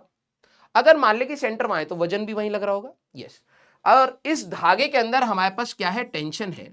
तो अगर मान ले ये थीटा है तो ये वाला भी एंगल थीटा हुआ। हाँ सर, तो ये वाला कंपोनेंट टी कॉस थीटा है और ये वाला कंपोनेंट टी साइन थीटा है ना हमारे पास। अगर centre of gravity directly axis के बिलो है, खुद से समझना ये चीज, तो टी कॉस थीटा तो वजन को तो संभाल लेगा। ये जो टी साइन थीटा है हमारे पास m r omega square, sir centripetal का काम करेगा। अब तू खुद सोच, जो ये टी साइन थीटा है इसका सेंटर ऑफ मास जब खुद ही इधर है तो रेडियस, जिस रेडियस पर वो सेंटर ऑफ मास घूम रहा है, तो कह रहा है 0 है, तो ये फिजिबल ही नहीं हो पाएगा। ये वाला फोर्स हमारे पास जो लग रहा है इसको सर्कुलर मोशन में देगा, सेंटर ऑफ मास यहां ना हो करके इसका सेंटर ऑफ मास यहां कहीं होगा एट ए डिस्टेंस आर। ये सेंटर ऑफ मास इसका कहीं ना कहीं एक सर्कुलर पाथ पे होगा, तभी ये वाला फोर्स उसको सेंट्रीपिटल का काम कर रहा होगा और ये circular motion along the horizontal plane possible होगा। ठीक है, तो हमें यही बताना है कि सेंटर ऑफ मास या सेंटर ऑफ ग्रेविटी इसका कितना डिस्टेंस दूरी पर है। तो क्या मैं कह सकता हूं कि भाई जो टी कॉस थीटा है that should be equal to mg, वजन के बराबर होगा, और जो हमारे पास टी साइन थीटा होगा ये एक्चुअली में एम आर ओमेगा स्क्वायर के बराबर होगा। ठीक है, जब भी आप इसको घुमाएंगे तो इस साइड में इस रिंग का जो सेंटर, ये इधर वाला लेंथ ज्यादा होगा एज कंपेयर टू इधर वाला लेंथ। सेंटर ऑफ मास थोड़ा सा एक्सिस से शिफ्टेड होगा तभी ये हॉरिजॉन्टल प्लेन में घूम पाएगा, अदरवाइज नहीं है पॉसिबल। ठीक है, तो अब हमें क्या चाहिए था बेटा, थीटा की वैल्यू तो 45 डिग्री दे ही रखी है, तो मैं यहाँ पे tan 45 की अगर मैं बात करूं, tan थीटा, तो that will be r omega square by g, and this tan 45 is equal to हमारे पास r हमें चाहिए। ठीक है, तो ये हो जाएगा g tan 45 बाय ओमेगा का square, that is equal to r। ठीक है, तो g की वैल्यू हम लोग 10 रख लेते हैं, tan 45 1, ओमेगा की वैल्यू अगर आप देखें तो 35 का स्क्वायर, और ये मीटर में आएगा इंटू 100 सेंटीमीटर कर लेंगे। तो ये हमारे पास कितना आ रहा है बेटा, अब ये आपका रोडोफ का सवाल है। ठीक है, तो ये आपका आ जाएगा 1000 डिवाइडेड बाय 35 डिवाइड बाय 35। अरे ये क्या हुआ, 1000 डिवाइडेड बाय 35 डिवाइडेड बाय 35। तो ये हमारे पास 81.8 सेंटीमीटर के आसपास है ना, सेंटीमीटर में हम लोगों ने कर ही लिया है, 0.8 सेंटीमीटर के आसपास हमारे पास यहां पर रहेगा। ठीक है, और इन्होंने कहा है and the tension in the thread is, तो टेंशन अगर आप देखें तो आप यहां से T साइन ऑफ 45 या T cos of 45 equal to mg से आप निकाल सकते हैं। तो T is equal to mg divide by cos 45, that is 1/√2, तो √2 टाइम्स ऑफ mg, मास है पॉइंट, ये 3.6 हो जाएगा। तो हमारे पास ये वैल्यू आएगी बेटा 3.6 इंटू 1.414। ठीक है, तो दैट इज 5 न्यूटन। तो एक हमारे पास इंटीजर रहेगा दैट विल बी ये हमारे पास 0.8 सेंटीमीटर वैल्यू रहेगी, इंटीजर नहीं, और ये 5 हमारे पास आंसर रहेगा। ठीक है, तो आई होप आपको ये सवाल समझ आया होगा कि हमें बेसिक लॉ ही लगाना है, लेकिन घबराना नहीं है यहां पर। ठीक है, चला जाए आगे। अगला क्वेश्चन है बेटा हमारे पास, अ राउंड कोन ए। ठीक है, ये भी आपका एरोडोफ में अच्छा सवाल है बेटा। अ round cone A of mass 3.2 kg and half angle 10 degrees. ठीक है, ये थोड़ा सा देखने में शायद डायग्राम वैसे क्लियर नहीं आ रहा होगा, ये ना एक टाइप का पहाड़ है। ठीक है, थोड़ी ब्राइटनेस कम कर देता हूँ, आपको शायद ब्राइटनेस की वजह से दिक्कत हो रही हो। ठीक है, हाँ आई थिंक दिख रहा होगा। ये जरा यहां पर समझना कि हमारे लिए कैसा है बेटा, कुछ ऐसा है। एक यहां पर एक पहाड़ है बेटा ऐसे, और एक यहां पर पहाड़ है ऐसे। ठीक है, इस पहाड़ पर हमारे पास एक कोन है, ये और ये। ठीक है, थोड़ा देखने में दिक्कत हो रही है इसलिए मैं बता देता हूं, ये हमारे पास एक कोन है। ठीक है, इस प्रकार से ये कोन इस एक्सिस के अबाउट इसके लिए घूम रहा है। ठीक है, इसके ऊपर ऐसे ऐसे चक्कर काट रहे, जैसे मान लो तुम्हारा बर्थडे कैप है, तुम उस बर्थडे कैप को गोल गोल गोल गोल इस पर घुमाने की कोशिश कर रहे हो। तो कौन है, इसका मास 3.2 kg है, हाफ एंगल, ये सारा डेटा लिख लेंगे। हाफ एंगल मतलब ये टोटल एपेक्स का एंगल 2 अल्फा है, तो इसका आधा एंगल अगर मैं यहां पर बात करूं, ठीक है, half angle that is equal to 10 degrees, यहां पर है आपका 10 डिग्री। ठीक है, रोल्स यूनिफॉर्मली विदाउट स्लिपिंग, ये कहीं पर भी स्लिप नहीं कर रहा है, along a round conical surface B हमारे पास, so that apex O remains stationary, ये यहां पर हमारे पास stationary है. The center of gravity of the cone A is at the same level at the point O. इस लेवल पर ही इसका कहीं ना कहीं सेंटर ऑफ ग्रेविटी है, तो वजन आप जो भी बनाएंगे वो इसी डायरेक्शन में यहां पे कहीं पे बना रहे होंगे, सेम लेवल पर है हमारे पास. एंड डिस्टेंस L, ये जो हमारे पास है जो सेंटर ऑफ ग्रेविटी है, that is at 17 centimetre from it. The cone axis move with angular velocity omega, ये ओमेगा से इस पर यहां पर चक्कर काट रहा है विदाउट स्लिपिंग का हमारे पास कंडीशन है. अब सवाल क्या है, the static friction force acting on the cone A is, उस पे जो स्टैटिक फ्रिक्शन की वैल्यू है जो कोन पर लग रही है वो ए, अगर ओमेगा की वैल्यू 1 है तो कितना है. दूसरा है, at what value of omega the cone A will roll without sliding if the coefficient of friction between the surface is equal to k equal to 0.25. तो दो हमारे पास इसके ऊपर यहां पर सवाल है. ठीक है, तो चलिए बेटा पहले इसको समझते हैं कि ये यहां पर स्लाइड नहीं कर रहा है, तो along the incline net force हमारे पास क्या होना चाहिए, 0 होना चाहिए. तो अब उसी के हिसाब से आप अपना एक फ्री बॉडी डायग्राम बनाएंगे. ठीक है, तो चलिए हम लोग जरा इसका फ्री बॉडी डायग्राम, अब मैं ब्राइटनेस थोड़ी बढ़ा देता हूं. ठीक है, अब जरा इस चीज समझना कि मान लो कि मेरे पास यही वो सरफेस था. ठीक है, और मेरा जो भी यहां पर कोन है वो कुछ ऐसे है, एक ये हमारे पास कोन है. ठीक है, और ये आपको सरफेस भी दिखाई दे रहा होगा, ये हमारे पास यहां पर ऐसे कोन है. इसका उन्होंने कहा है कि हाफ एंगल इज 10 डिग्रीज. ये एंगल तो छोटा ही है ना, तो यहां पर इसका जो वजन है वो मैं यहां पर बना सकता हूं, दिस इज योर वेट. ठीक है, अभी मैं m उसके टर्म में ही रख लेता हूं. ठीक है, mg ही हम लोग कह लेते हैं. मास की वैल्यू हमें कितनी दे रखी है बेटा, आई थिंक 3.2 kg दे रखा था. अल्फा की वैल्यू हमारे पास 10 डिग्रीज दे रखी है, रेडियंस में हम लोग इसको कन्वर्ट करना चेक कर लेंगे. L इज हमारे पास 17 सेंटीमीटर, L की वैल्यू है 17 सेंटीमीटर की हमारे पास. ठीक है, अब ये इस एक्सिस पर हमारे पास ओमेगा से यहां पर घूम रहा है, ध्यान से देखना, ये हमारे पास इस एक्सिस पर ओमेगा से घूम रहा है, और ओमेगा की वैल्यू इन्होंने दे रखी है आई थिंक 1. ठीक है, ओमेगा की value that is equal to 1 radians per second. अब अलोंग द इंक्लाइन, ये हमारे पास उन्होंने कहा है कि सबसे पहले आप बताइए हमारे पास the static friction force acting on the cone a अगर इतना है, तो भाई देखो हमारे पास cone is not slipping, cone is not slipping over the incline, ये इस इंक्लाइन पर स्लिप नहीं कर रहा है. हाँ सर, तो अगर ये इस इंक्लाइन पर स्लिप नहीं कर रहा है तो अलोंग द इंक्लाइन हमारे पास नेट फोर्स 0 होना चाहिए.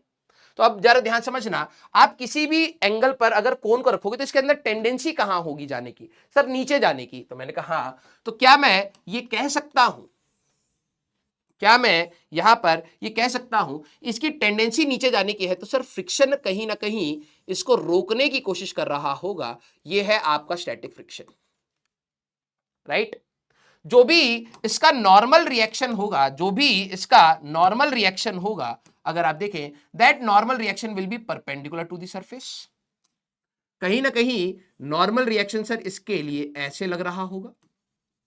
हाँ सर, और ये ओमेगा से घूम रहा है. अगर मैं इसी के फ्रेम में बात करूं तो एक सेंट्रीफ्यूगल फोर्स आप यहां पर बना सकते हैं, दैट इज ml ओमेगा का स्क्वायर.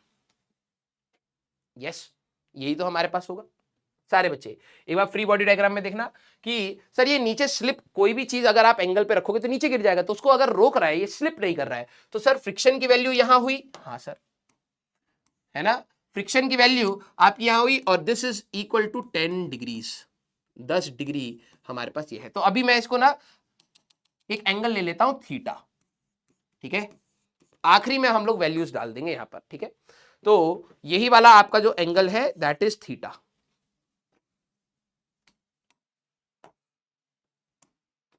ये हमारे पास थीटा दे दिया है. ठीक है, क्योंकि ये स्लिप नहीं कर रहा है तो net force F net along incline आपका कितना होना चाहिए बेटा, that should be equal to sir 0. तो मैंने कहा अलोंग इंक्लाइन, अब जरा ध्यान समझना, अगर मैं देखूं ये तो परपेंडिकुलर टू दी सरफेस है. यस, तो अगर आप इसको एक इसी के पैरेलल अगर आप एक लाइन खींच ले, ऐसे बना लीजिए. ठीक है, इसी के पैरेलल अगर आपने एक लाइन खींच ली लाइक दिस, तो ये वाला एंगल भी कितना ही होगा सर, ये भी उतना ही होगा थीटा. तो अगर मैं रिजॉल्व करूं पैरेलल टू द इंक्लाइन, तो फ्रिक्शन हमारे पास एफ एस हमारे पास किसके बराबर होगा सर? ये वाला एंगल थीटा है, तो M G cos theta M जी साइन थीटा होना चाहिए सर। मैंने कहा हाँ। और सर एम एल ओमेगा का स्क्वायर इंटू कॉस थीटा हमारे पास होना चाहिए, क्योंकि अगर आप इसको रिजॉल्व करेंगे तो सर यहां पर आएगा एम एल ओमेगा का स्क्वायर कॉस थीटा, यहां पर जो सरफेस के परपेंडिकुलर जाएगा that is M L omega का स्क्वायर साइन थीटा, यहां पर जो आपका आएगा बेटा that is M G cos theta, और यहां पर जो आपका जाएगा that is M ji sine theta. तो ये वाला फोर्स कहीं ना कहीं इसके बराबर होना चाहिए, और क्वेश्चन में बोला है द स्टैटिक फ्रिक्शन वैल्यू हमारे पास क्या होगा कोन का, अगर ओमेगा की वैल्यू हमारे पास 1 रेडियन पर सेकंड है, तो स्टैटिक फ्रिक्शन की वैल्यू यही होगी। तो एफ एस की अगर मैं वैल्यू की बात करूं तो 3.2 इंटू 10 इंटू, अब सर साइन ऑफ 10 डिग्री कैसे निकालें? भाई देखो एंगल स्मॉल है, एंगल स्मॉल, तो आप साइन थीटा को क्या लिख सकते हैं सर? थीटा लिख सकते हैं, और कॉस थीटा को आप क्या लिख सकते हैं सर? 1 लिख सकते हैं, एंगल स्मॉल है।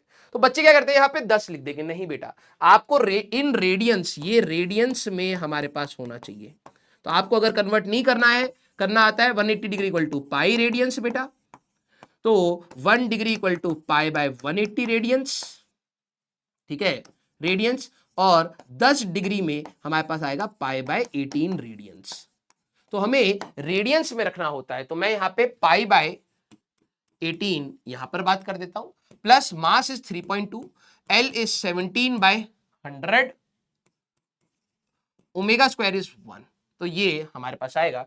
तो स्टैटिक फ्रिक्शन की वैल्यू कितनी आ रही है बेटा? 32 पाई डिवाइड बाय 18 प्लस हमारे पास 3.2 इंटू 17 डिवाइड बाय 100। तो एक बार इसको कैलकुलेट आउट कर लें बेटा, तो ये आ जाएगा 32 इंटू 3.14, ठीक है, डिवाइडेड बाय 18, तो ये आ गया बेटा 5.58 प्लस हमारे पास ये आ जाएगा बेटा 3.2 इंटू हमारे पास 17 हमारे पास, तो 0.54, ये कितना आ जाएगा हमारे पास 5.58 प्लस 0.54 दैट इज 6.12 के आसपास, ठीक है।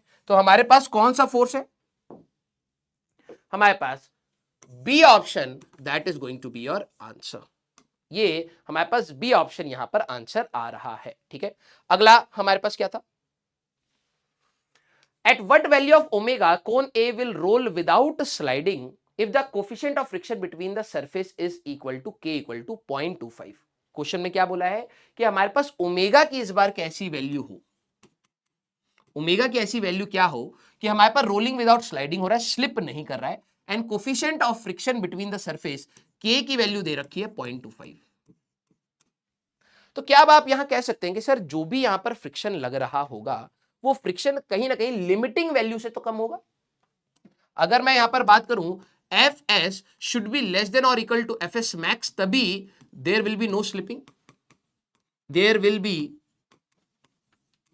नो स्लाइडिंग आप कह सकते हैं, हाँ या ना? तभी हमारे पास, भाई कितनी देर का हो गया, कुछ ज्यादा ही लग रहा है, there will be no sliding.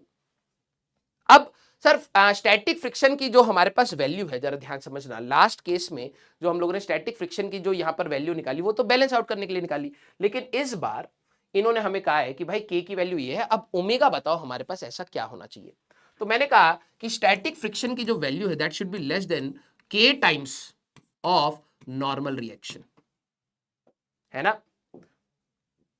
इसमें नॉर्मल रिएक्शन अगर आप इसकी बात करें n plus M L omega square sine theta, n plus M L omega square sine theta, ये किसके बराबर होना चाहिए था? और ये होना चाहिए था एम जी साइन थीटा के बराबर। यस, तो अगर मैं यहां पर डाल दूं F S should be less than और इक्वल टू के टाइम्स ऑफ एन की वैल्यू आएगी बेटा एम जी साइन थीटा, ठीक है। हमारे पास एक मिनट रुकना, हाँ, N plus M L omega square sine theta, और ये आ गया हमारे पास एम जी कॉस थीटा के बराबर, और ये तो अलोंग द इंक्लाइन ही है, ठीक है। तो हमारे पास M G sine theta minus m L omega square sine theta, यहाँ पे cos थीटा आएगा, कुछ गड़बड़ कर दी मैंने, क्योंकि परपेंडिकुलर टू cos रहेगा, तो ये mg cos थीटा, ठीक है, यहां पर mg cos थीटा। और स्टैटिक फ्रिक्शन की जो हमारे पास वैल्यू थी, अगर आप यहां पर देखें तो ये कितनी आ रही थी बेटा, this was mg sin theta plus ml omega square cos theta, ये आई थी mg sin theta plus ml omega square cos theta की value should be less than और equal to k times maximum value mg cos theta minus ml omega square sin theta. हमें omega की value निकालनी है, तो do one thing, इसका bracket open कर लेते हैं, mg sin theta plus ml omega square cos theta, ठीक है, शुड बी लेस देन और equal to k mg cos थीटा बेटा minus k ml omega square sin theta. इसको इस साइड ले जाते हैं, इसको इस साइड ले जाते हैं, तो ये आ जाएगा बेटा ml ओमेगा स्क्वायर हमारे पास इनमें से कॉमन लेंगे तो यहां cos थीटा आएगा, यहां पर k sin थीटा आ जाएगा बेटा, शुड बी लेस देन और इक्वल टू हमारे पास mg, अगर आप यहां से कॉमन ले लेंगे तो k cos थीटा आपको यहां मिलेगा बेटा, और माइनस sin थीटा आपको यहां मिलेगा, है ना। इस वाले को अगर इधर ले जाओगे तो k cos theta minus g sin theta, ये आ गया, माइनस sin थीटा ये आ गया, हाँ, और इसको इधर ले जाएंगे तो प्लस हो जाएगा, तो ml omega square cos theta यहां पर है, k sin थीटा यहां पर है, तो अगर आप देखें तो यहां से m और m मैंने उड़ा दिया, omega square should be less than और इक्वल टू अंडर, अभी अंडर रूट नहीं लगाते, तो ये हो जाएगा g बाय l, ठीक है, ये आएगा k cos theta minus sine theta divided by cos theta plus k sign theta, ये आएगा, और रूट हटा दें तो ये आ जाएगा। तो इन्होंने कहा है कि भाई at what value of omega the cone A will roll without sliding, तो ओमेगा की वैल्यू इस वैल्यू से कम होनी चाहिए। अब आपको करना क्या है, थोड़ी सी कैलकुलेशन आप लोग करेंगे, ठीक है, तो cos थीटा को स्मॉल एंगल के लिए आप 1 ले सकते हैं, और sin थीटा को स्मॉल एंगल के लिए आप थीटा ले सकते हैं। g की वैल्यू आपको पता है, l की वैल्यू आपको पता है, ठीक है, और हमारे पास k की वैल्यू भी इन्होंने दे रखी है, दैट इज 0.25 1/4, ठीक है। उठा करके वैल्यू डाल करके प्लीज इसको सॉल्व कर लीजिए, जो भी आपका आंसर आएगा प्लीज इसको एक बार आप सॉल्व कर लीजिएगा, ठीक है। तो आई थिंक हम लोगों ने क्वेश्चन तो अच्छे अच्छे कर लिए हैं, ठीक है। अब एक बार मेरे को टाइम का यहाँ से पता नहीं चल रहा कि कितनी देर की क्लास हुई है, ऐसा ना हो ज्यादा एक्सटेंड हो जाए, ठीक है। एक क्वेश्चन और कर लेते हैं, ठीक है, इक्वेशन बना देता हूं ज्यादा टाइम ना लगे तो। A uniform solid cylinder of mass m rest on 2 horizontal planks, ठीक है, 2 हॉरिजॉन्टल प्लैंक्स है, ठीक है, एक यूनिफॉर्म सॉलिड सिलेंडर है, a thread bound on cylinder asymmetrically, centre पर नहीं बांधा है, थोड़ा सा साइड में बांधा है हम लोगों ने, the hanging end of the thread is pulled vertically down. अब आप क्या कर रहे हैं, इसको यहां पर नीचे खींचने की कोशिश कर रहे हैं with the constant force F shown in the figure, the maximum magnitude of force which will still does not bring any sliding on the cylinder, यहां पर कहीं पर भी कोई स्लिपिंग लिपिंग नहीं होनी चाहिए, तो F की ऐसी क्या वैल्यू हो सकती है, if coefficient of friction between the cylinder and the planks is equal to K is इतना, ये फोर्स की वैल्यू दे दी है, के कोफिशिएंट ऑफ फ्रिक्शन है, find value of alpha plus theta minus lambda, ठीक है।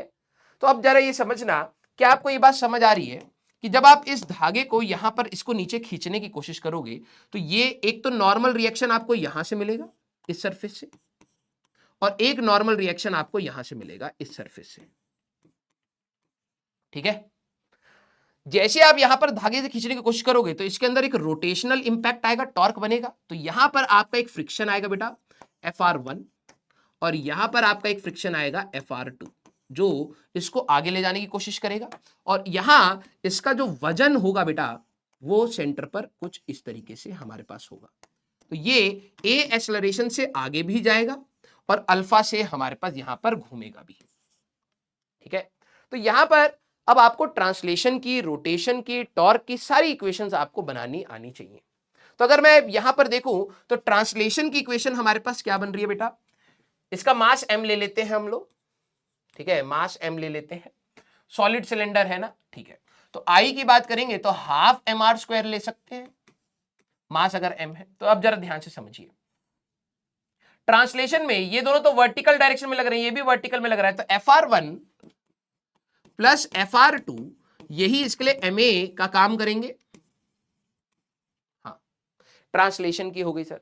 सर वर्टिकल डायरेक्शन में हमारे पास देखा जाए तो कहीं ना कहीं इक्विलिब्रियम है, तो ये x के अलोंग हो गई, अलोंग x, ठीक है। और y एक्सिस के अलोंग अगर आप देखें तो N1 plus N2 total upward force mg plus f के बराबर होगा। ये अलोंग y की इक्वेशन होगी, ये इक्विलिब्रियम में है, लेकिन ये घूम भी रहा है हमारे पास। हाँ सर, तो घूमने के लिए टॉर्क कौन देगा? घुमाने वाला टॉर्क देगा ये वाला, और ये फ्रिक्शन उसको अपोज करने का कोशिश करेगा। तो ये डिस्टेंसेस अगर आप देखें तो हमारे पास r डिस्टेंस, ये नीचे वाला पॉइंट है हमारे पास r डिस्टेंस पर, और ये वाला पॉइंट सेंट्रल एक्सिस से ये भी r डिस्टेंस पर है। जैसे मान लो कि हमारे पास ये है, मैंने इस पर धागा बांध करके नीचे खींचा, तो ये सेंट्रल एक्सिस से r डिस्टेंस पर घुमाने की कोशिश करेगा, और ये जमीन पर आगे चलने की कोशिश करेगा। तो जो टॉर्क की इक्वेशन अगर मैं यहां पर बात करूं, टॉर्क की अगर आप इक्वेशन की बात करें तो torque is equal to I into alpha आपको लिखना है। तो टॉर्क हमारे पास एफ इंटू आर, ठीक है, स्मॉल आर या क्या, चलो ठीक है, F into R equal to हमारे पास आई, अच्छा नहीं, ये रोकने वाले कौन कौन से हैं? Minus of FR1 into R minus of FR2 into R is equal to 1/2 MR square into alpha. क्योंकि यहां पर इनका है कि कोई भी स्लाइडिंग नहीं होनी चाहिए, तो इस पॉइंट पर जो भी हमारे पास कांटेक्ट में ये वाला पॉइंट है, ठीक है, जरा ये समझना, ये तो रेस्ट पर है प्लैंक, इसके पास एक्सेलरेशन एक a है और एक हमारे पास r अल्फा है, तो भाई ये और ये बराबर होने चाहिए, तो a equal to r alpha या अल्फा की वैल्यू a बाई r हमारे पास मैच होनी चाहिए, ठीक है। तो सारी इक्वेशन को नेक्स्ट पेज पे लिखते हैं। तो ये है बेटा FR1 plus FR2 equal to m into a आया, हाँ, फिर था हमारे पास N1 प्लस N2 हमारे पास, और ये था F प्लस mg के बराबर, और एक टॉर्क की इक्वेशन आई बेटा F इंटू आर माइनस हमारे पास FR1 plus FR2 into R equal to MR square by 2 into alpha. हमें F की वैल्यू निकालनी है, ठीक है। तो लेट्स डू वन थिंग, सबसे पहले तो R और एक R उड़ा दिया, तो ये बनेगा बेटा F minus FR1 plus FR2 is equal to MR by 2, alpha की जगह पर आप A equal to R alpha, condition है हमारे पास, तो अल्फा की जगह पर A बाय आर आप ऐसे लिख सकते हैं, और R और चला गया, F minus FR1 plus FR2 is equal to MA by 2, आपकी एक इक्वेशन ये बन गई, है ना हमारे पास। अगर मैं यहां पर नोटिस करूं, हमारे लिए FR1 प्लस FR2 MA है, तो मैं, ठीक है, इस वाले को उठा करके अगर मैं इधर डाल दूं, F minus MA is equal to हमारे पास MA बाय 2, तो F की वैल्यू आ रही है 3MA बाय 2, ये आ रही है।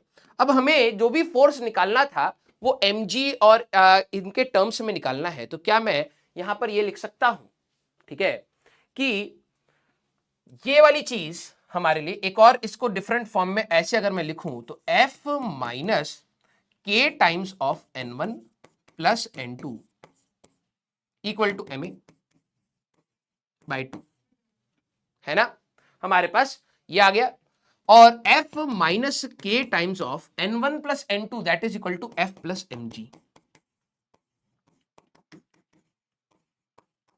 ये आ गया। तो ये आ जाएगा बेटा F इंटू 1 माइनस K, ठीक है, plus KMG is equal to MA by 2, तो F into 1 minus K is equal to MA by 2 minus KMG,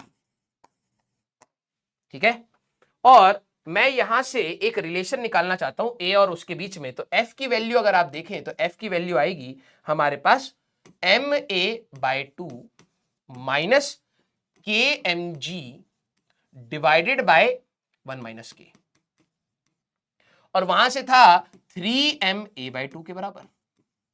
तो let's do one thing, cross multiply कर लेते हैं, ma/2 माइनस हमारे पास 2kmg, ऐसे लिख लो, ma minus 2kmg divided by 2, ठीक है, into 1 minus K is equal to 3ma/2।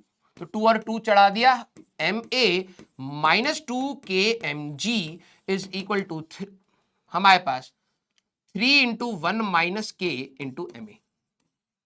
अगर मैं ma को इस साइड ले जाऊं तो ये आ जाएगा, या फिर इसको इस साइड ले जाते हैं, ma minus 3 into 1 minus K ma equal to 2kmg।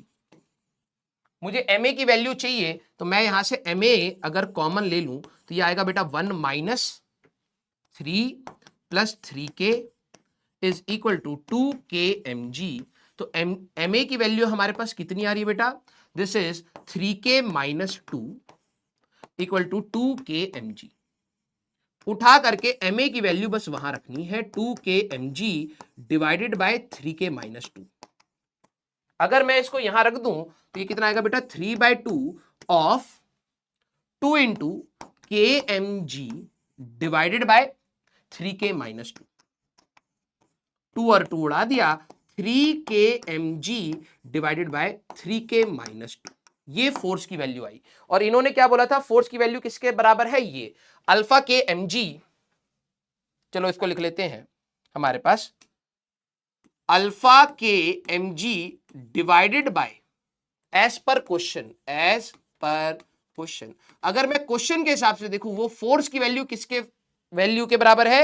Alpha K mg divide by theta minus lambda की।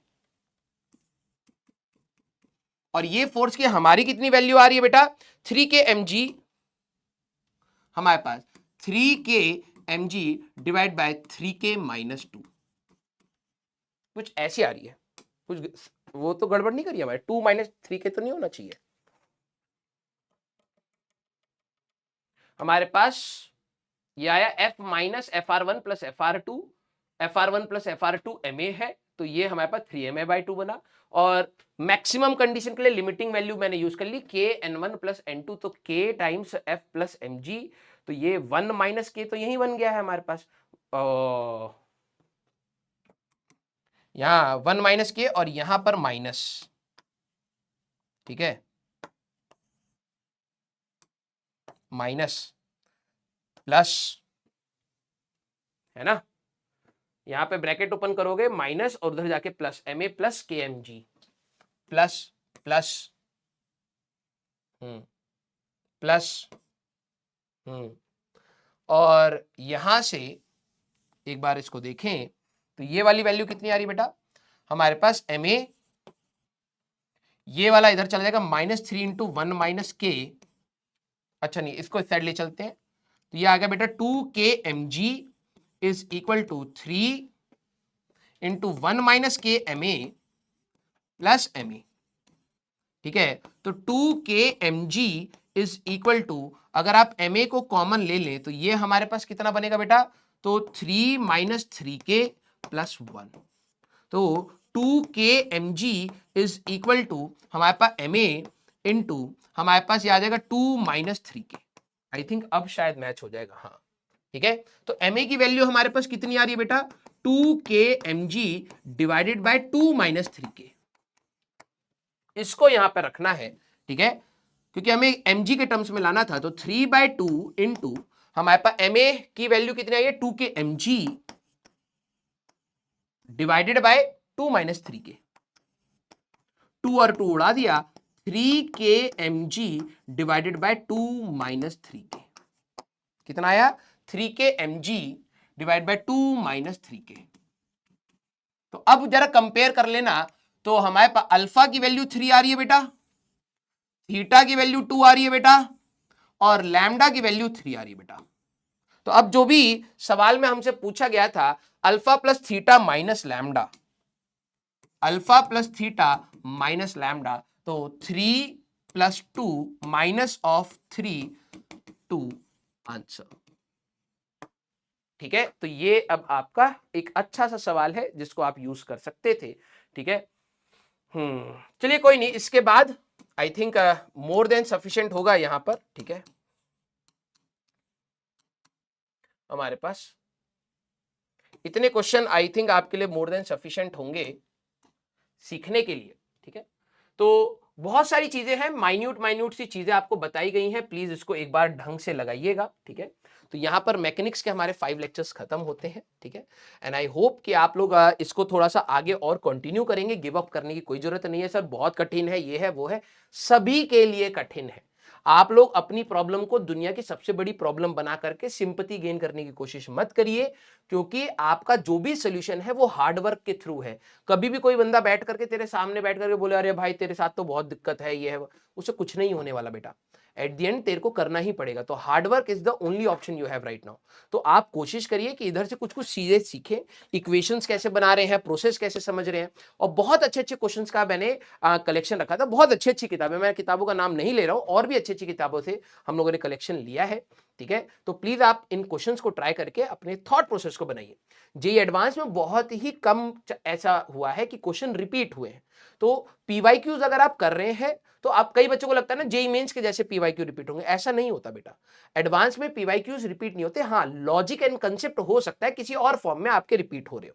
तो मेन पर्पस आपका लॉजिक एंड कंसेप्ट को रिवाइज कराने का है, ना कि ये सवाल डायरेक्टली हमारे को आ जाए किसी तरीके से। जेई मेंस में होता है, जेई एडवांस में ऐसा नहीं होता है। इवन अगर आप कभी भी एडवांस के सॉल्यूशंस भी आप देखेंगे तो आप ये चीज पाएंगे, ठीक है, कि क्लास में जो चीज पढ़ाई जाती है ना वो इनडायरेक्ट फॉर्म में आपको सवालों में दिखेगी हमेशा। किसी के भी नोट्स उठा ले, अगर मैं दिखाऊं कि भाई मैंने इंपल्स मोमेंटम थ्योरम तेरे को बताई है, तो कहीं ना कहीं जेई एडवांस में लग रही होगा। अब मैं बोलूं भाई देखिए तो मैंने तेरे को बताई है, तो तेरे को वहां पर कॉन्फिडेंस बिल्डिंग होगी उस चीज से कि हाँ यार ये तो सर ने बताई थी। हर एक चीज आपको कहीं ना कहीं क्लास से मिलेगी, बस बात यह है कि आप उसको यूटिलाइज कैसे कर रहे हो, है ना। सारे सवाल तेरे को एग्जाम में दिख जाएंगे, क्यों? क्योंकि कहीं ना कहीं उन लॉजिक्स के बारे में बात करिए, लेकिन मार्क्स क्यों नहीं आ रहे? क्योंकि उन कंसेप्ट्स के अराउंड तूने सोचा कितना वो मैटर कर रहा है। ठीक है, तो इट्स ऑल अबाउट थिंकिंग बेटा। क्रिटिकल थिंकिंग डेवलप करिए और सोचना स्टार्ट करिए। कम क्वेश्चन हो कोई दिक्कत वाली बात नहीं है, जेई मेंस के जैसे भर भर के सवाल नहीं करने, कम क्वेश्चंस लेकिन क्वालिटी क्वेश्चंस। ठीक है, तो अपन लोग मिलेंगे बेटा नेक्स्ट क्लास में। Till then tata bye bye, take care, पढ़ते रहिए, मचाते रहिए।